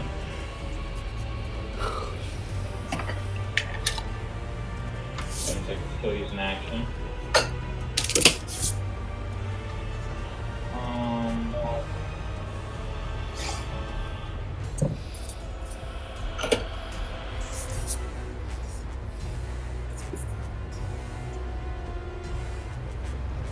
Bjorn, since you're probably the most intimate with this particular race of creatures, can you give me a insight check? Do I have any modifiers to it? I don't know, whatever your insight is. Damn. You're the only one that would be able to roll for this. I got a flat insight, so let's go. Natural 20. Hell yeah! Awesome. So, you've experienced a fallen. What race is this again? I completely blanked. I want to say Genasi. All right. Yeah, I was like, Genasi is not the right word. And I'm like, what is it? But yeah, so you've had firsthand experience with fallen Aasimar before, and you recognize a lot of the signs, obviously, but she seems kind of like in this pivotal state where, her mind is, almost broken, but as you look, you see, she almost seems conscious of what's happening right now, as there's a tear coming down her face, but, Jerry wouldn't recognize it as a tear because the way that this particular race cries is different, but you recognize it based on your experience with your wife. So you say pivotal point. Does it seem like she's like fighting the change to Fallen? So all right, well, you can speak at any point, right? You don't have to wait till your turn. Yep. Right.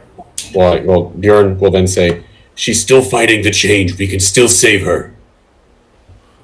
How? Does Bjorn know how?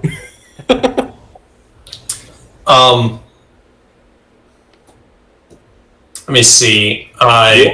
Curtis has a hypothesis as to what happened, but until combat ends and Rill gets a chance to tell us what's going on, what he saw, I should say, Bjorn doesn't know that. Right. We're all pretty focused on saving our asses right now, so I wouldn't expect him to tell us. But well, it's stasis. Not to disjoin us too much from combat, but do you have anything that you could pull from your experience with your wife?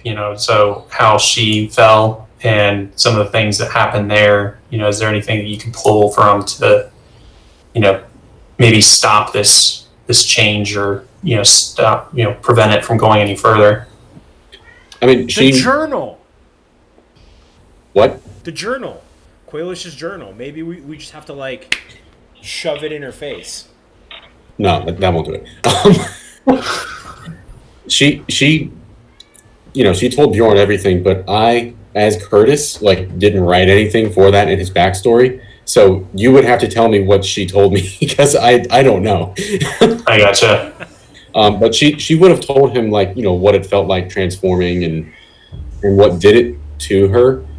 As far as Bjorn knows, it was the gods literally damning her, just giving up on her, because that's all you have. They are like sort of holy, so it would have been the gods sort of severing any ties they had to her.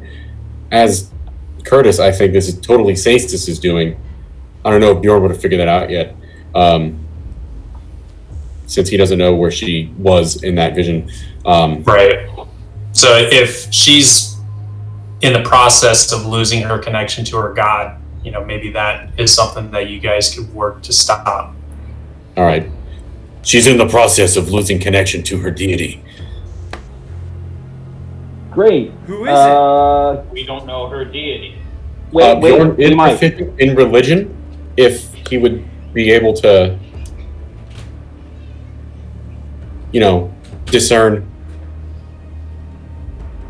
from maybe the Jerry stuff around the room.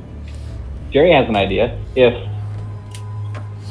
her going through this is giving her all kinds of straight up Zace's powers, then wouldn't it stand to reason that Zace's is the one that's trying to sever the connection? So logically, who would he be trying to sever a connection from? Ekris. Yeah, and Bjorn, if you want to go ahead and roll for religion, see if you can back that up. Okay. 19. All right. So you've been able to pick up information while you've been down here in the abyss and learning about the different gods here, as well as the ones that you already knew about. But you recognized the statue that was in the library as Bjorn, who was a god of knowledge and wisdom, and served directly under Ekris.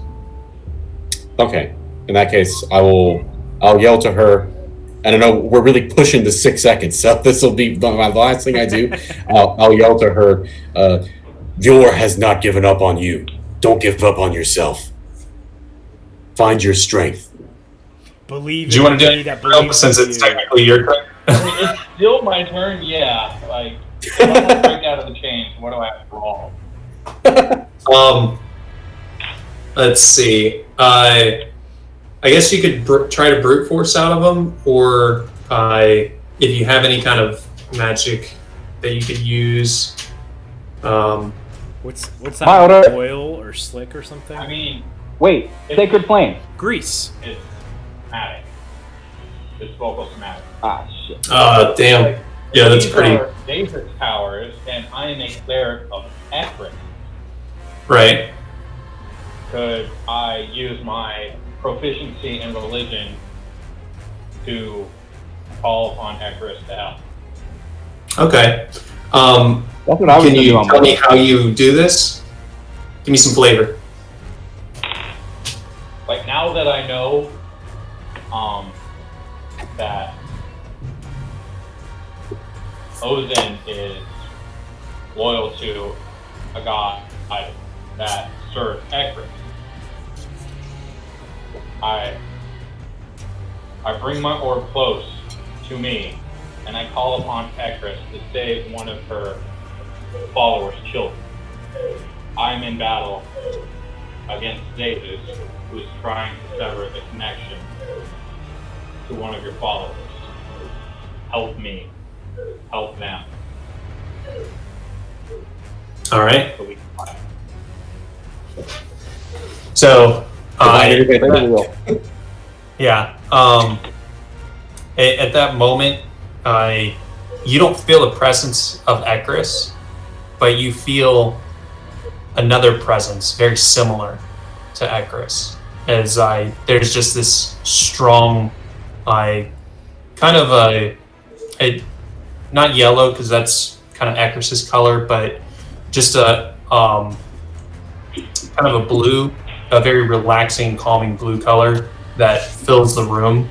And as you see this warm blue appear directly over you. The chains start to slowly erode as you are free. Yep. Alright, so, Jerry goes, oh god, he's melting! Alright, so... Does the light feel educational? Ozen. This is Ozen's goddess, right, Vol? Yeah, you, well, you wouldn't know, but Bjorn could probably say. Yeah, Bjorn will just, does the light feel educational? Where I can infer that. Like, I get a proficiency in religion. Can I just guess that this is? Sure, yeah. Alright. I call out Ozen. Ozen, like, I'm still calling out Celestial, trying to connect to her and the gods. She speaks common! Yes, but this is also the language of the gods. They also speak common! I like You're purposely excluding half the party. Celestials have the 60% if you count the most important member, Wheels. Wait, Wheels doesn't speak Celestial. Why would you do this to him? Like, Ozen has been responding to Celestial fairly well. I used my reaction to throw a rock at you. Like the soul is here. Feel the connection. All right. So yeah, that is your action. You took a free action to shout. Do you want to do anything else? No, You get a bonus. Bonus action to reverse my wild shape. All right, cool. So that means He's jealous. next up is Bjorn. All right. Well, Bjorn is going to, if it's not already totally off, he's going to totally turn off his stasis orb. Now that he thinks he really has an idea what's going on. And God, I don't want to attack her right now. I didn't expect the sudden turn, so I wasn't totally prepared. I apologize. But You shouldn't have rolled so well on your I know I shouldn't have nat 20 and then 19 after that. With his proficiency in religion, would Bjorn know any sort of invocation? Not necessarily invocation, but you know, like how you might have like a hymn that you would sing in church, or any sort of phrase or something related to a god, like people will say, God bless you or whatever. Would there be anyone, or a prayer? Yeah, would there be anyone of yours that we would be familiar with? This little orb of mine. Yeah. Yeah, so you think back, and Big Bjorn on Brain remembers that there was some inscriptions on the statue of yore that said, "In shepherds we shall be, for thee, my lord, for thee, power hath descended forth from thy." But no, you recognize a small saying from Bjorn that a lot of their followers would say. So you have something that you could chant or whatever. All right, Bjorn will do that in Celestial, Jerry. Do I need to roll? You want to throw a rock at him too? You want me to roll religion for that? Yeah. He'll eat it. Roll religion. Okay. Oh, shit. Whew. 23. Right. Damn. Nice. All right. Do you want to do anything else on your turn, or is that going to wrap it up for you? Hey Bjorn, I 19 really hit. want her, so I'm gonna try to place my hand on her when I do it. Okay. Not to hold her back, but just to I'm really channeling Bjorn's cleric-y side right now. Bjorn hates the god with this whole thing. He can't fucking stand them. He thinks they're all worthless pieces of shit. But right now he's like, maybe this is a moment where one can prove what it's like to be a god. That they actually give a shit. So he's willing to give Bjorn a chance. All right. Okay. Next up is Asher. Or I'm sorry, Jerry. Hold on, Asher. real quick. Bjorn, does the 19 hit? No, because I'm protected by Bjorn right now. It's a rock. If anything, I just threw you like 1 HP. I just eat it. Exactly. I'm Jerry, okay do I with need it. to teach you how to Also- speak Celestial? Will that get you to chill? I mean, yeah, that'd be pretty fucking sweet, bro. Okay. Something to add. We're gonna start You going never through the offered. ABC Bjorn did. while we fight. And I start cursing at you in Yeah. Undercommon. You're gonna, hooked on phonics style, teaching my Yes, celestial in the middle of combat. I'm good with this. We have like 2 weeks before we get our weapons and shit. I figure I can pick up some basic phrases and shit. And I'm going to spend all my time flexing on this asshole in Drow. I mean, through the library, Rill is going to spend the next 2 weeks learning Drow. It's a dead language. It's weird that I know it. There might be a book there. Good luck with that, motherfucker. Hey, I know. I'm a researcher. I know where to find anything knowledge related. Sure, if the knowledge still exists, bitch. Fine. And I'm going to keep saying all kinds of random ass shit in Drow. Yeah, I have that Because you'll same think you're learning stuff, and then you'll say something to me, and you'll just have recited a fucking shopping list. Like, I need milk, eggs, and butter. But I do need milk, eggs, and butter. How else am I going to make breakfast? All right. Is that So- trash? So, back to what we're doing. To try and help out, I'm going to focus on my orb and pray to Ekarus, simply saying, Zasus' influence is strong here. Help me drive him back. All right. Go ahead and give me a religion check. Is a You got 13 going to do it? What's that? Is a 13 going to do it? I'm not super religious-y. I mean, it certainly helps. So we've got a 13, a 23, and what did you roll earlier? Rill? I have no idea. It was high enough. I think it was like an 18 or a 19. It was pretty decent. It was enough to me It was up let, there. It was up there. let something good happen. When I asked for my second religious bonus, you didn't tell me to roll. You just said it worked. Oh, okay. Well, I based it off the good one, so we're fine. Asher, Okay. you're up. Here's what I'm thinking. I don't want to hit her, but it seems like there's something with the shadows, so I would like to create light, to like cast out the shadows. So Robbie, here's my idea. I want to use Fairy Fire, which doesn't do any damage. It just creates like a cube of light. Right. And I want it to I want to put her in the center of it to kind of like, get rid of the shadows.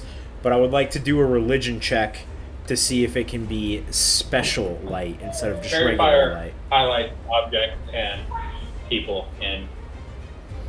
Yeah. the But, if she's highlighted, there's no more shadows. I see where you're going with it, though. I think it adds good flavor. So yeah, let's get that in a religion you are check. a cleric, so. Okay. So my religion, that's a hot damn, that's a +7. Okay. Nice. Gannon, All right. come here. That's a 13, so dirty 20. Nice. All right. And I cast Fairy Fire with her centered at it. It's just another 20-foot cube. But she is, illuminated, technically. Yeah. So yours was a dirty 20. Yes. All right. I need you to help me. So that'll end your turn. It's the start of hers. Yeah. Gannon, I need you to help. She also sheds dim light in a 10-foot radius now.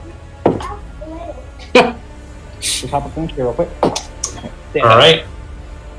So with that, I went ahead and rolled to combat. Basically do counter religion checks. So as you guys go and you Wheel's got a 15 for religion to help out. Good job. High five, Gannon. nice. You got 14 plus 1. You got 15. Good job, buddy. Yeah, there we go. That was the thing that put it over the edge.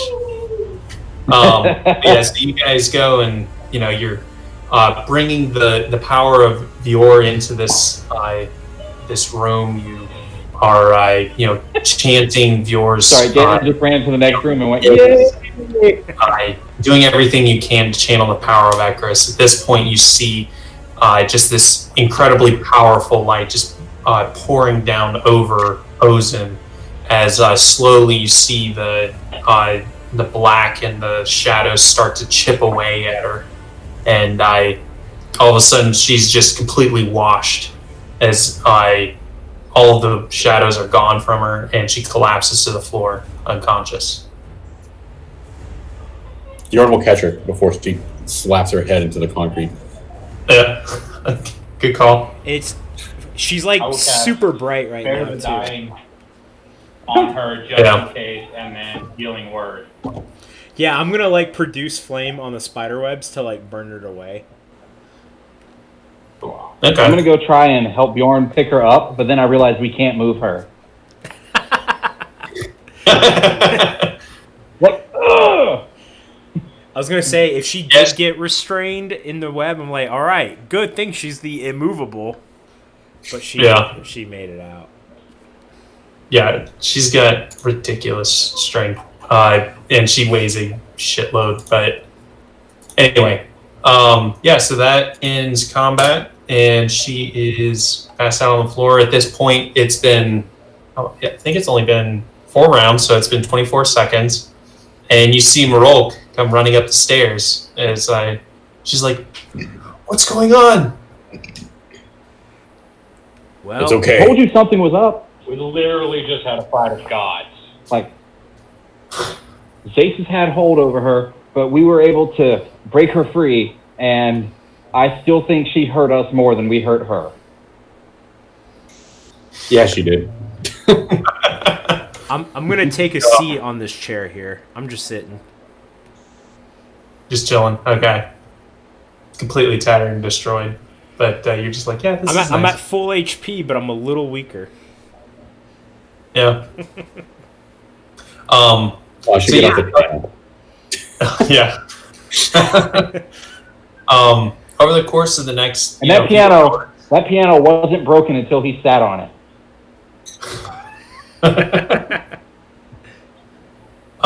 So yeah, Merle comes up and she thanks you guys for what you've done over the next couple hours. Her and a couple others, move Ozen over to the bed and do whatever they can to nurse her back to health.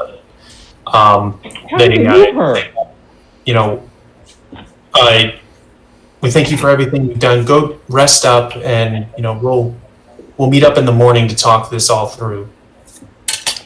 Oh, we've got a lot to All right, Jerry took very detailed notes on how they moved her because he didn't think that was possible. Yeah, so they they actually cast a spell called Wish and wished that she would move. So Jerry's notes just read magic. That's they called Wish. That's the only way they can move her is just to wish her to move.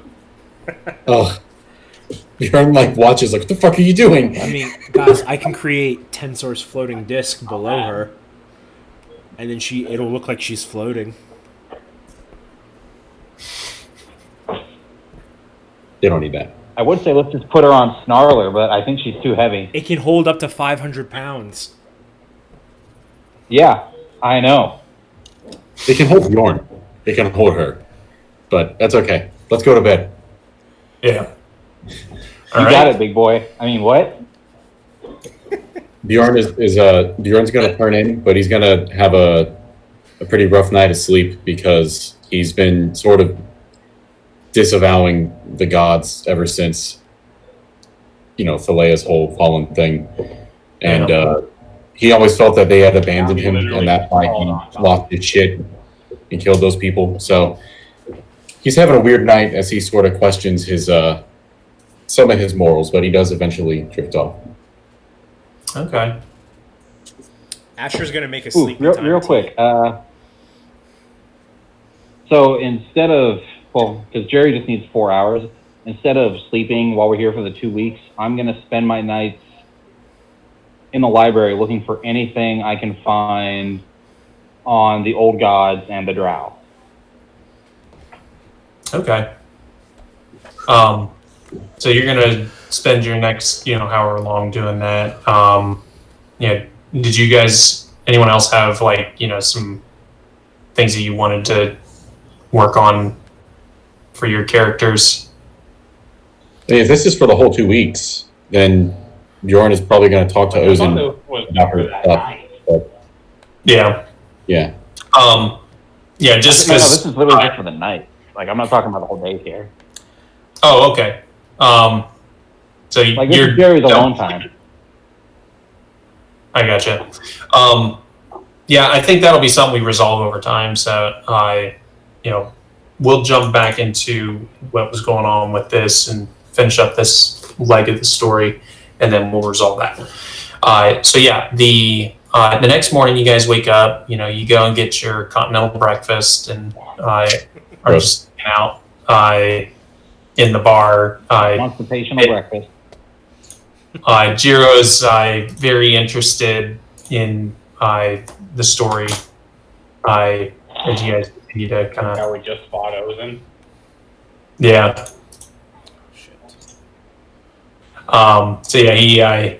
He's very enthralled in the story as you guys tell him. But yeah, at that point, Merle comes down and says, yes, Ozen has requested your presence. Oh, well. I just moved. Okay. That makes sense. Well, let's Where is see she what she now? wants. Yeah. Where is she? And I'm trying not to move the map, but she's like, I can see her, but I can't grab her. Oh, because she's in the GM layer. That's why. These layers are weird. All right, there we go. I gotta switch back to the right layer.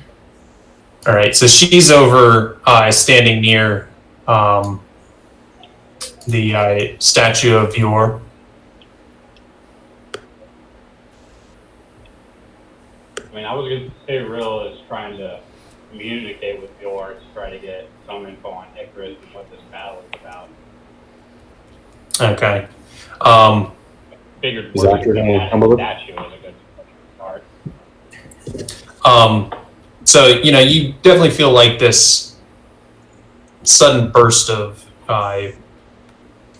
communication with the gods and, divine intervention was out of the ordinary and probably relatively, something that's not going to happen again for a while. Specifically in this case, they were fighting over the soul of one of the most powerful people in the entire abyss. We're not important enough yet.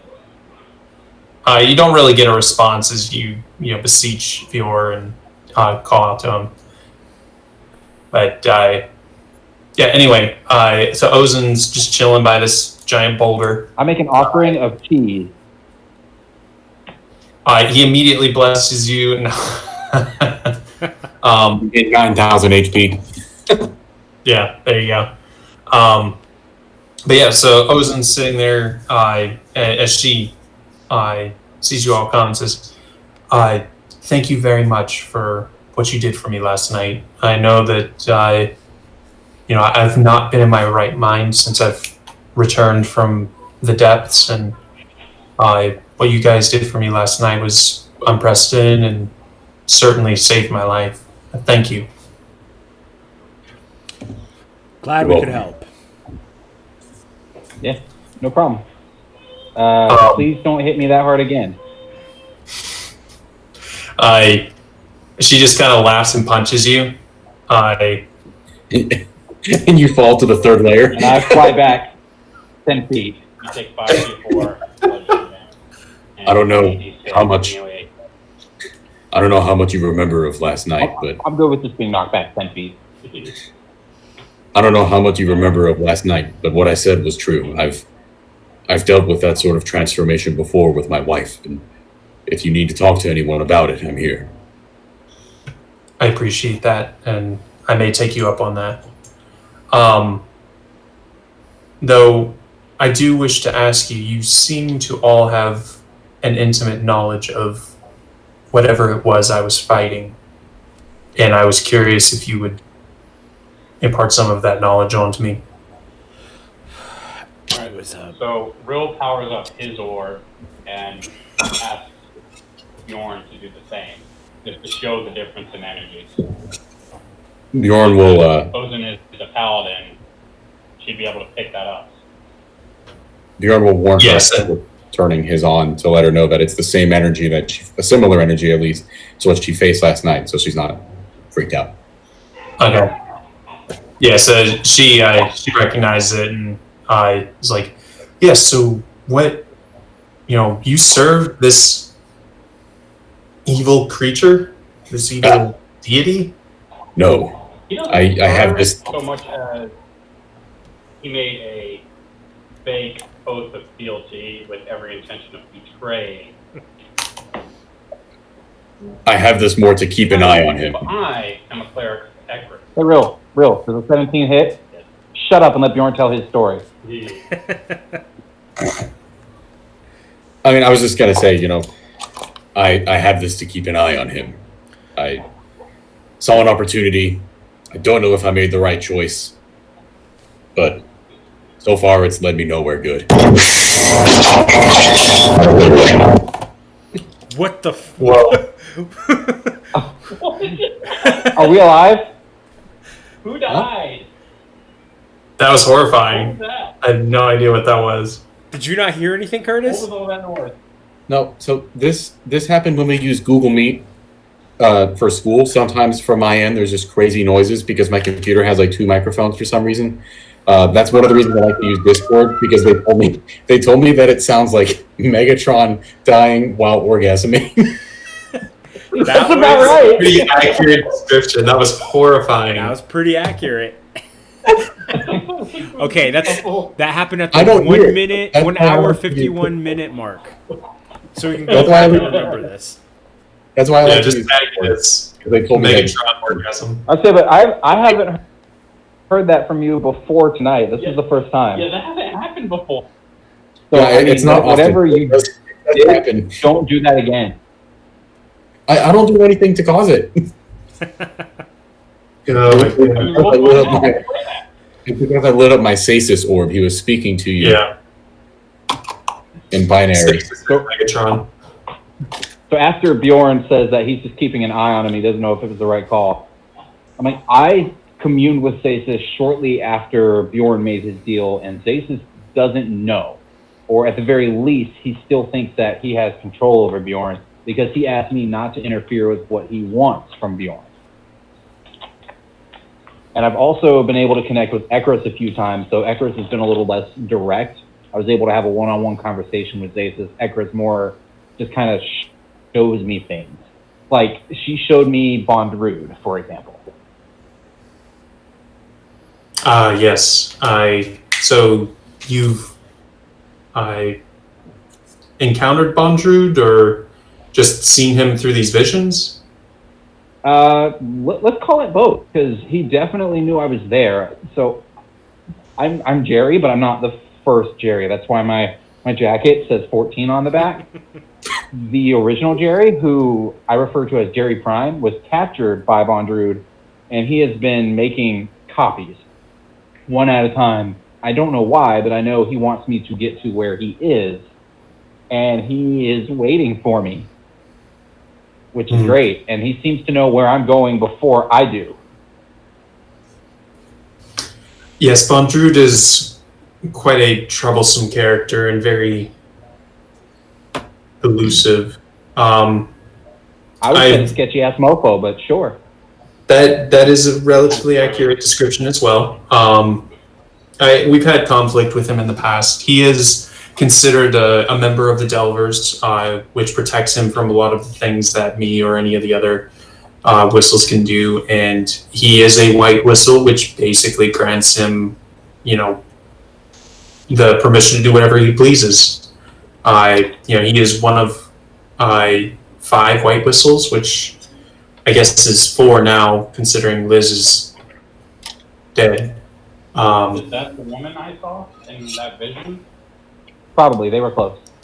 What vision are you talking about? When we were fighting, I called out to you, and I was pulled into this place of water. And then I saw this vortex, and you were attacked by Zathis, like that energy that attacked you, that lightning from the vortex, that was Zathis. That was Zathis?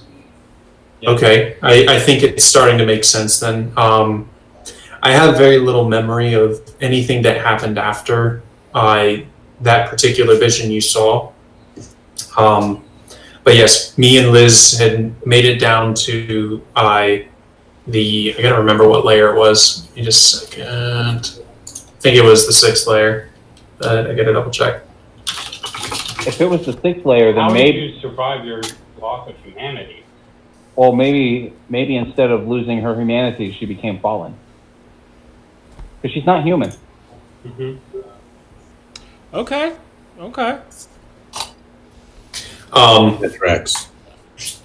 Yeah, that's kind of where I was had going that with thought, it. like during the fight. I just needed somewhere for it to come up. Yeah. So she was definitely attacked by Zathis, but Jerry's not saying it, but what Dylan's saying is pretty accurate to what I was planning. That she ascended from the 6th layer and lost her mind, and to a degree, via Zathis, actually. But yeah, so she was down in the 6th layer. That seems to be. That one is called the Capital of the Unreturned, and she was right on the edge, looking into the vortex. Okay. Is it safe to assume that she has relayed that information to us? Yes. Okay. So we know that at the bottom of the abyss, like this big swirling vortex, is basically Zathis trying to break out. We've seen this a whole bunch of different ways, both as like an abstract and as a very real thing. That's where his power is centered. So maybe part of people losing their humanity or whatever is a result of being so close that he can have a direct, real, immediate impact on them. And it's not so much the Curse of the Abyss, it's Zathis striking out at them as they try to leave his reach. And looking for people to do damage to anyone that Eris might have influence over, and eventually go after the powers that are the focus of her power that are sealing him in the abyss. Maybe. Okay. I like that. It's a very interesting idea. Jerry has his moments. Yeah. I mean, throw that in the Discord chat so we have it written down later. Yeah, I'll try to upload this one soon Rill so we can those towers are the strong points of her right now. Mm-hmm. All right, but yeah, so at this point, Ozen says, "Well, I thank you for everything, and you have free reign of the Seeker Camp. If you need anything, let us know." I unfortunately don't have any dragon essence on me, but we could certainly let you know if we get any leads on where we might find some. Robbie. Also, I don't know if you noticed, but we kind of have a floating island at the command of Gearbox right now. Oh, yeah. That's true. We totally took the Monastery of the Distressed Body back from control of the imp named Dobby. Oh, by the way, I'm pulling him out of my fucking jacket. Say hi, Dobby. She just kind of... So this little motherfucker took control of a Bone Devil's body. The Bone Devil fought Quailish. Quailish was able to separate the Bone Devil's brain from its body and capture it. But Ganon's streaming in another room right now, and it's really, really distracting. I mean, he is absolutely screaming at the TV. He's watching like a Five Nights at Freddy video or something, and he just watches the jump scares and screams about them. Oh, going, Purple guy! Purple guy! And he just opened the door after Falcon closed it. Oh, he closed it. Oh, he closed it back? Cool. Okay. So Quailish wasn't defeated, but he did leave after the fight. And he left his helpers, too, as brains. Right. But Gearbox is now controlling the island it's actually not that far from the Seeker camp, and we had thought maybe you guys could relocate your camp to that island, because then you would have free reign around the second layer to go pretty much wherever you wanted to, and we certainly didn't see any split jaws attacking while we were there. And that's nice, because I've certainly had my fair share of close shaves with those motherfuckers. As have I, and I'd rather not relive that. Well, yes, that sounds incredibly appealing. We ought to go ahead and start investigating that as soon as possible. I'll send a crew out soon to go ahead and do the preliminary work to start getting us relocated. You had something, Curtis. Yeah, so I couldn't quite hear everything Dylan and Falcon were saying about the Abyss, but I thought the abilities that people get was mentioned. Yes. All right, and I'm trying to remember, do people just get that from ascending, or did Jiro tell me that was from like an experiment? I can't remember. So there is, he was telling you about how certain people... I'm putting it in the chat right now. It's just going to take me a bit to type it. Certain people such as Druid were trying to find ways to get, utilize the corruption that is caused by ascending from the depths of the Abyss, and get just the positives and not the negatives. So, get the blessing of the Abyss rather than the curse of the Abyss, essentially. Right. So most of that has been, failed experiments that result in horrors and stuff like that. But and was that something that wasn't like super secret, like something that Bjorn would feel okay asking Ozen about? She's a white whistle, so... This is something I talked about one-on-one with Robbie a few times. Like, Rill cast Identify on a few of the creatures in the Abyss to see what the magic was that was mutating them. And he said it was a combination of the powers of Ekris and Zazus mutating. So it's the clash of divine energy that's causing everything to go haywire. Mm-hmm. And the deeper into the Abyss it goes, the closer it is to Zazus, the more severe the corruption. Mm-hmm. Yeah, it's accurate. So it's like them fighting each other, it's like their power kind of letting loose. And you just kind of get whatever gets you. So, yeah. I didn't hear your answer, Robbie. Is that something that Bjorn would feel comfortable talking to her about? Well, she is a white whistle, and Jiro spoke highly of her. So any information that he got, he probably got from her, since he hasn't been past the fourth layer, and Druid's headquarters is in the fifth. All right. Ozen, if you don't mind, Jiro told me about some abilities that some people get leaving the Abyss, some abilities that were almost intentionally given through some experimentation with the effects the Abyss has during ascent. Do you have any like that you're comfortable with sharing? And if so, does the energy that they use feel similar to what you experienced last night? She goes on to kind of, tell you exactly what Jiro said, but she says, yes, the abilities that I have is specifically, my moniker. I am called the Immovable. My strength is unparalleled. And that is a direct effect of the Abyss. I was never a very strong SMR.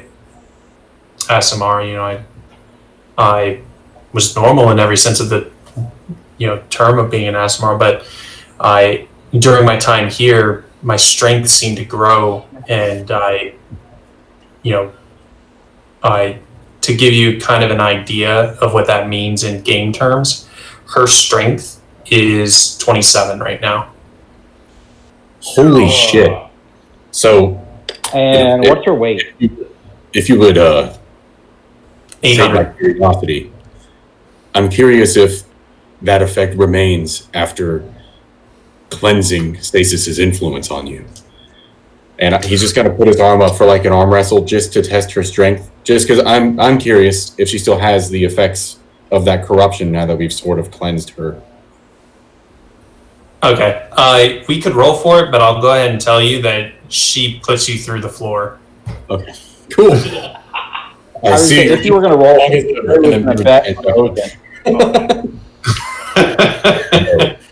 Jerry was going to go to Bjorn and be like, "Hey, 5 copper says she crushes your ass." Guess what? He doesn't have 5 He doesn't have 5 copper. She says that she does tell you, though, just a word of warning. I have never tested it myself, as I haven't left the Abyss in over 40 years. But I have heard that those that have been afflicted by the Abyss in some way generally do not survive outside of the Abyss. So this is home for you forever now. This will be my grave. That's Are you alright Isn't with that it? how white whistles? Isn't that how white whistles kind of face everything anyway? Once you get to that point, you're pretty much staying down here. Yeah, I'm fine with it. This is my life, and it's the greatest adventure this world has to offer. I am perfectly happy with this being my grave. Well, as long as you're okay I with suggest that you take a look. It's in a book, Reading Rainbow.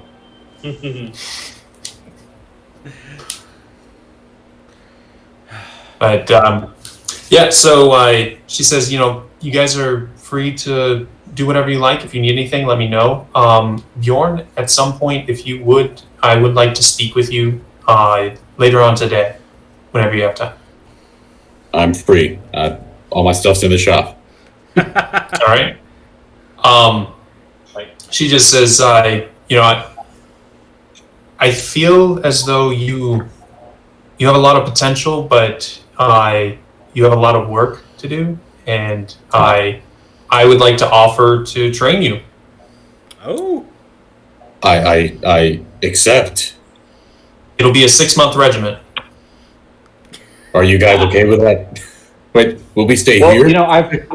I feel like we're going to have to go through another couple campaigns anyway, just before we even move on with this. So yeah, I'm good with our guys taking 6 months while we're gone. Combine the time that it'll take for us to get back with the time that we had to wait after COVID, and that's actually going to fucking even out. Yeah. But she says, there are plenty of masters of, various arts in this area. So those of you who, wish, you may be able to find someone that could train you if you want to, spend your time improving. Yes.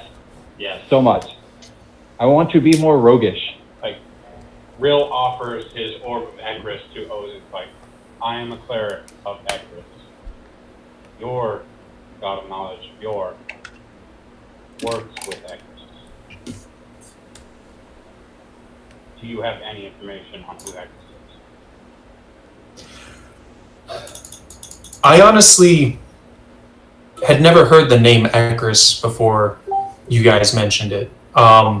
It seems as though Bjorn is a lesser deity of, beneath Egris, but Bjorn is even a recent discovery for us. Zappo, who is our resident cleric, he is the one who discovered this statue and excavated it. So he would be the one to be able to answer any questions for you and guide you in any way. But, we're still learning a lot about these gods. We know very little, and it sounds like you know a hell of a lot more than us. Oh, sidebar. I have a petrified friend from the first layer.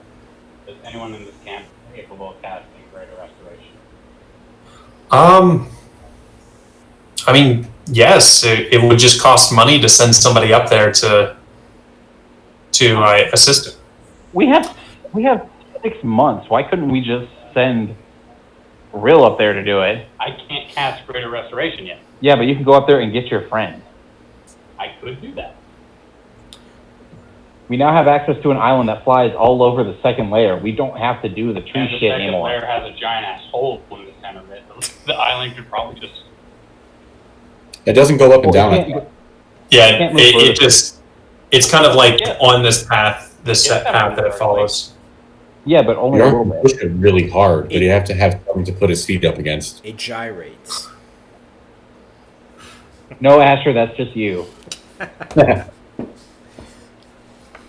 But yeah, she says, we can settle on pricing if you want someone to go and retrieve him, or if you want someone to go cast the spell for you. We can find a way to accommodate that. And yeah, that'll be something I don't know the answer off the top of my head, but we could potentially,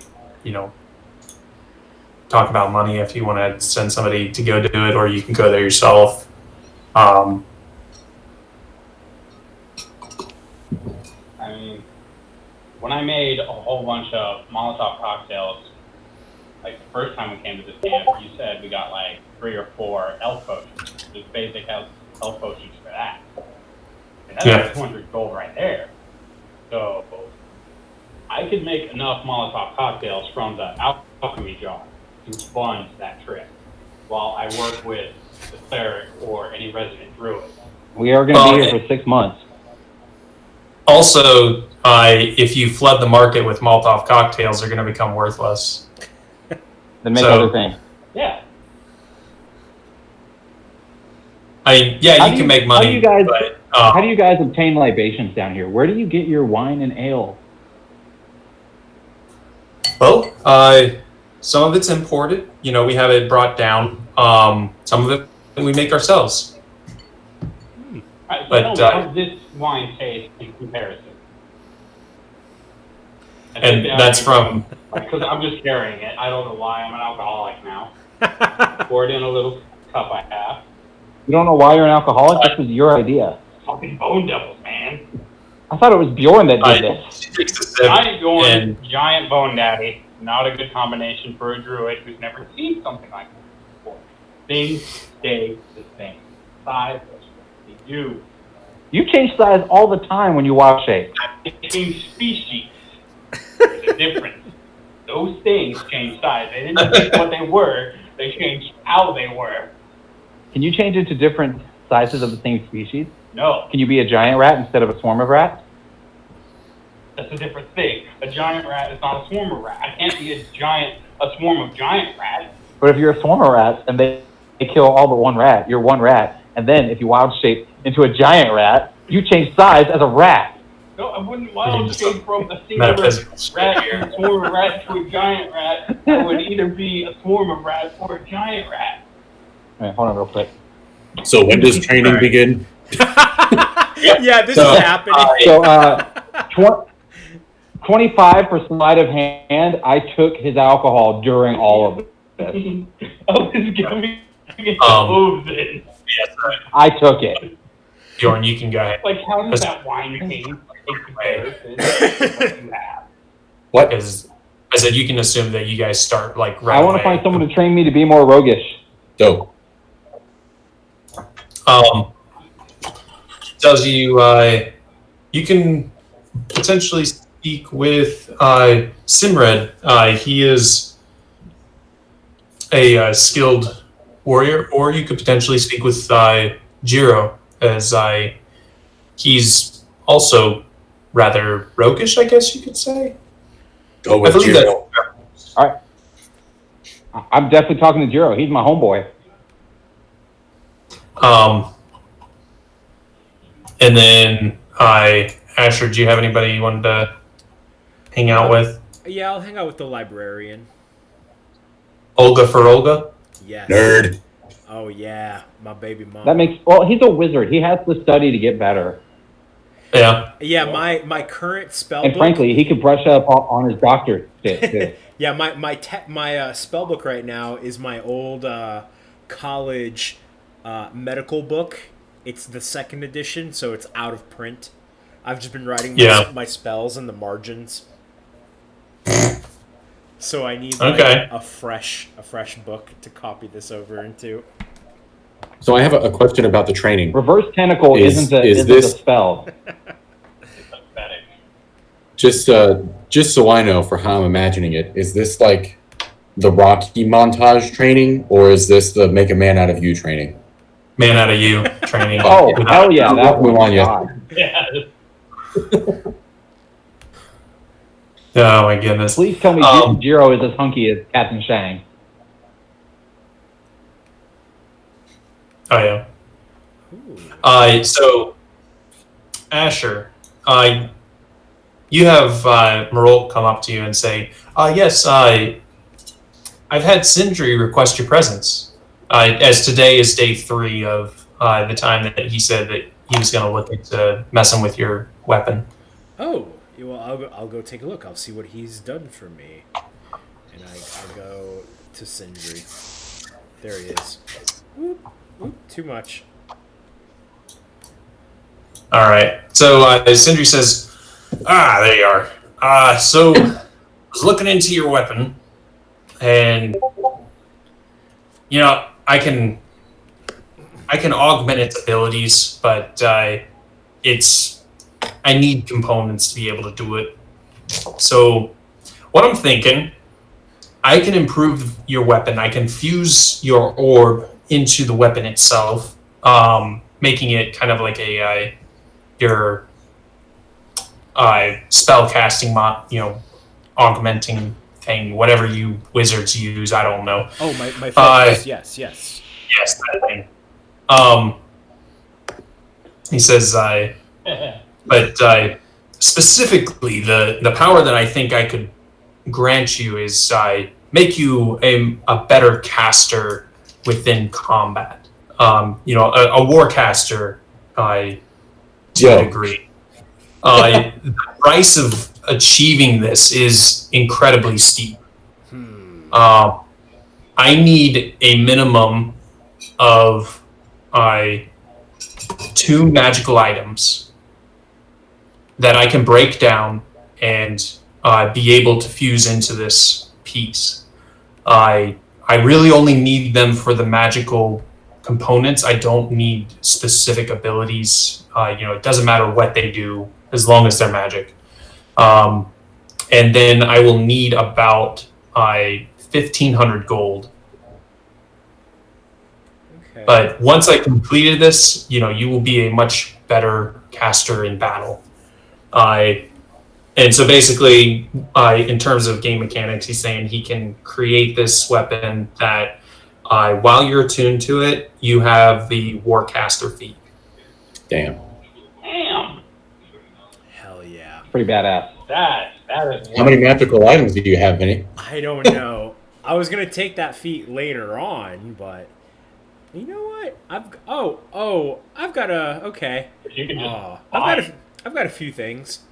I've got a ring of jumping. I have my manual of flesh golems. And a shield. Yeah, I've got some things I could give up.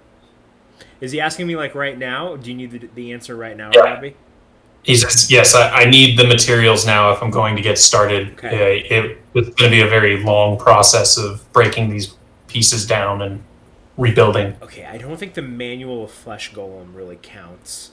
I guess I'm going to give him my ring of jumping. And, oh god, the decisions. I guess I'll give him my failed experiment wand. Perfect. This meets exactly what I need. He says, do you have the gold on you? On me, I have 650 gold, but I'm sure there's some more in the slush fund. Yeah, there's like 1925 in the How much total do you need? I only need about 1,000. There's more than that. How much total do you? You need about 1,000? We've got 2,700 gold in the slush fund. Holy fuck. Yeah, how do you only have 600? What did you do? I'm good with it if the rest of the party is. Oh, yeah. I think I bought some stuff. Warcaster feat? Yeah, that's good. Yeah, Warcaster's nuts. Hell yeah. That's an advantage on concentration checks, right? Constitution. Oh, I thought it was concentration. It is concentration. I may have been not paying attention, but I'm pretty sure and usually you when can cast the spell as a reaction. Yeah, that too. That would be good if anyone gets too lucky. Like, that's he a can great. just firebolt or Toll the Dead as a reaction now. All right, so how much gold do you need out of the slush fund? I mean, if you want the actual math, I've got 654. I'm gonna be a little broke and I'm gonna be a little sad, but I'm seeing this as a means to an end. So what's 1500 minus 650? Oh. And he can form somatic components 850 with his hands full. So All right, take 850 out. I can do that. Cool. I give it to him. Great. All right. I will have this thing done in probably a month. This this sounds incredibly worth it. Thank you. All right.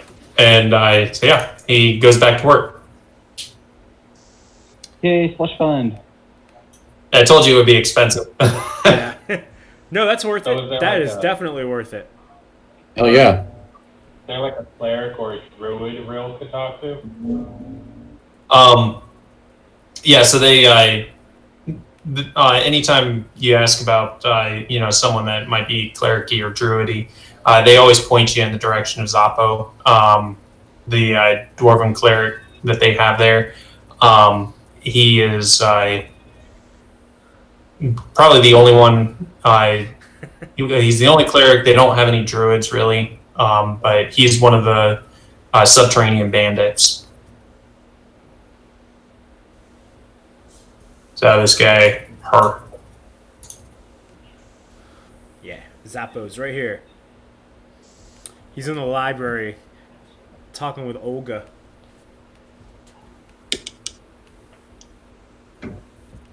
I'm surprised nobody's said anything about Olga's name.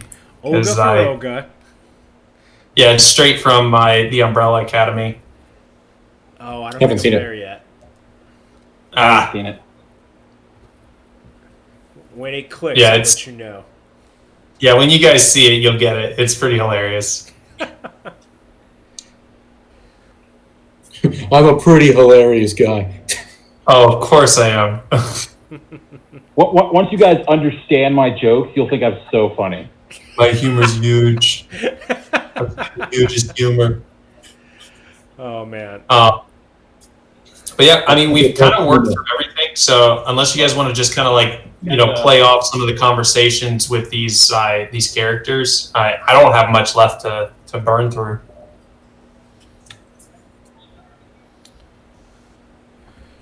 So, Jerry, you were going to speak with Jiro? Yep, I want him to teach me to rogue better.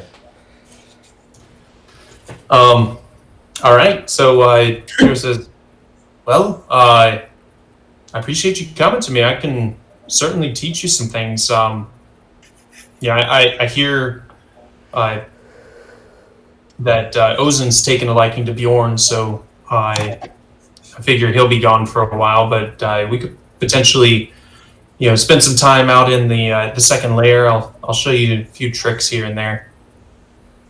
I'll take it. So I don't know exactly what the outcomes of these are going to be yet. My initial thought was I was going to level you guys up at the very end and then do this 6-month training course to be that's how you level up. But we leveled up before then, so now I got to figure out a way to make this work mechanically in the story. I got you. So I'll probably ping you guys here and there about it. Maybe But, maybe Ozen will train Bjorn how to rage infinitely. Maybe. You never know. And then we've still got weapons to get back from the blacksmith.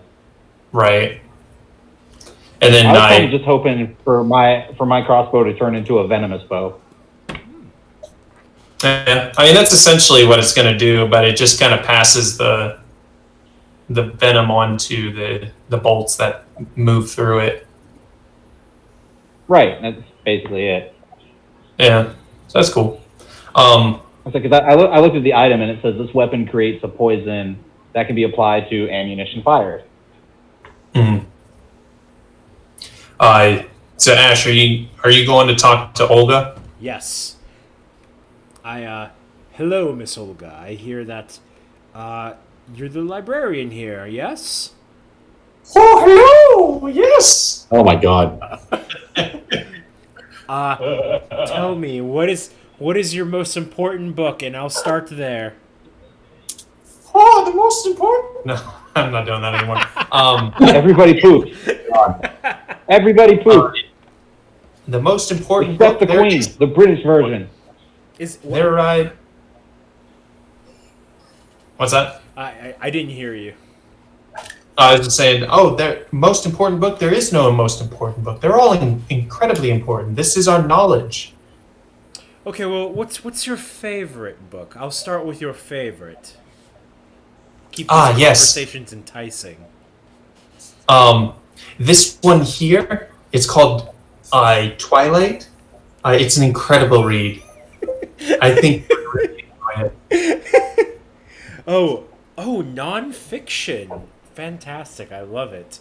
I'll start there. Yes. It speaks to the history of a human who fell in love with a vampire. Oh, we've all been there. We've all been there, right, Olga? Yes. Speaking of vampires, Rill tells Odin that we kinda lost the vampire. Oh wait, didn't he die? I don't know. Yeah. Vampires die. We didn't lose him. We know exactly where his body is. We just can't do anything about it. Yeah, she's like, well, it's certainly unfortunate, but he had committed atrocities in the past, so I'm not terribly sad about it. Oh, I have a question. Whatever happened to Mary Gray? Like, did she make it back here? Oh, yes, Mary Gray. She came back. She's there. Marolk has most of the details. I haven't really been in my right mind lately, obviously, but I believe Marolk mentioned that she came back a little less than 6 months ago with a large group of people, and since then she's been doing jobs for us around the second layer, but I think she's out on a job now. She may be back soon. I just want to make sure she was okay. Yeah. I'm sure Garrett cares more than we do. And I think Bjorn has some progression. Yeah, Bjorn might want to go be angry at himself at her. It wasn't her fault. He was kind of stupid. 3 cards. After took a card. What was I gonna do? Let him outdo me? You were supposed to recognize he was being stupid. I couldn't let him be stupid on his own. Really? I do that all the time. It's half of our friendship.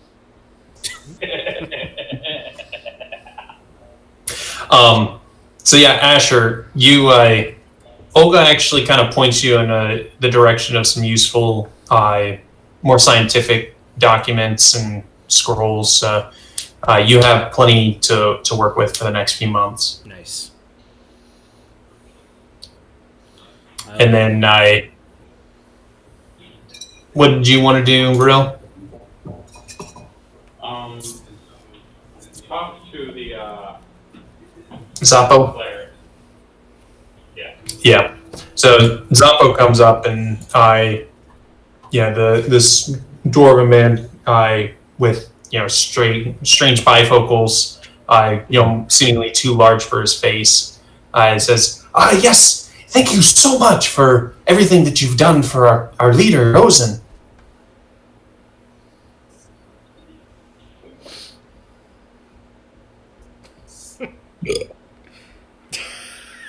That's such a real response.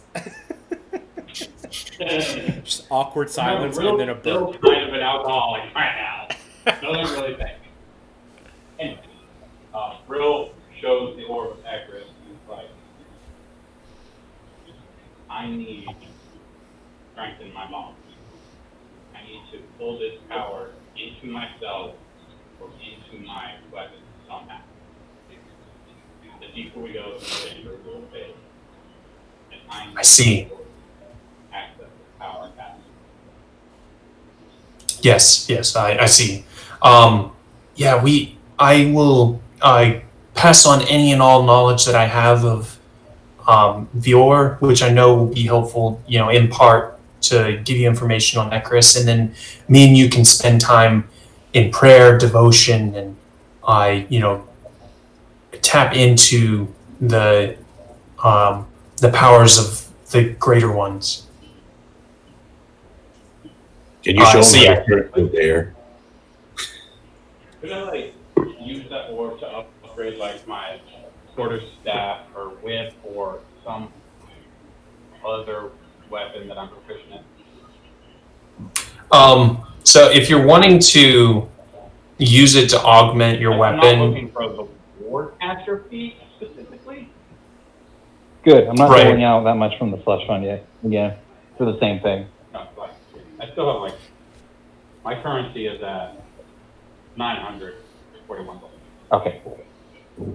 And, yeah. So if you want something specific to your weapon, though, wine here. If you want something specific to your weapon, then Sindri's going to be the one to talk to. But if you're wanting, more of a, exploration of your connection with that person, the power available, really. Yeah, an exploration of my connection and abilities. Yeah. Yeah, then that would be Zappo. He would be the one to, help lead you down that spiritual path. So, he offers you his help and aid in, journeying deeper into your relationship with your Lord and Savior, Chris. Other than that, He's gonna make you go door to door. Yeah. Hello, my name is Brother Rill, and if you see this orb, you'll know that it will save your life. I actually got to see that show on Broadway. It's really, really good. Wait, you saw nice. Check it out. Yeah, when I went to tour the school, we were gonna check out New York, and my mom was like, "Well, since it's your trip, I'm gonna let you and she wanted to see a show on Broadway. She's like, "I'll let you pick." I was like, "Well, I want to see this one from the South Park guys." She was super worried, but then we saw it. She's like, "That was awesome." Nice. Yeah, my goodness. I wanted to see Book of Mormon, but even though it's not technically on Broadway, it's classified as off Broadway, it's still crazy expensive. Yeah. Dude, just look up if it's coming to DPAC after all this shit blows over. If you want to see in New York, basic tickets, and you're 3 blocks away from Broadway, you're still at $600. Dude, don't worry about New York. Stuff comes to Durham all the time. Yeah, they do travel. Hamilton's coming in a year. Oh, nice. Sorry, and it's in 2022, I believe. Hamilton will be here on my birthday. Nice. I will sell a kidney to go see Hamilton. Not my kidney. Gannon? No, not Gannon. I mean, he's ginger. Yeah, nobody wants to. This isn't Ireland. There's no market for ginger kidneys. I mean, some people might have a fetish. Not the kind of market I'm looking for. Yeah, cannibals are kind of. If that's the market I was catering to, I would just get an OnlyFans. I have time.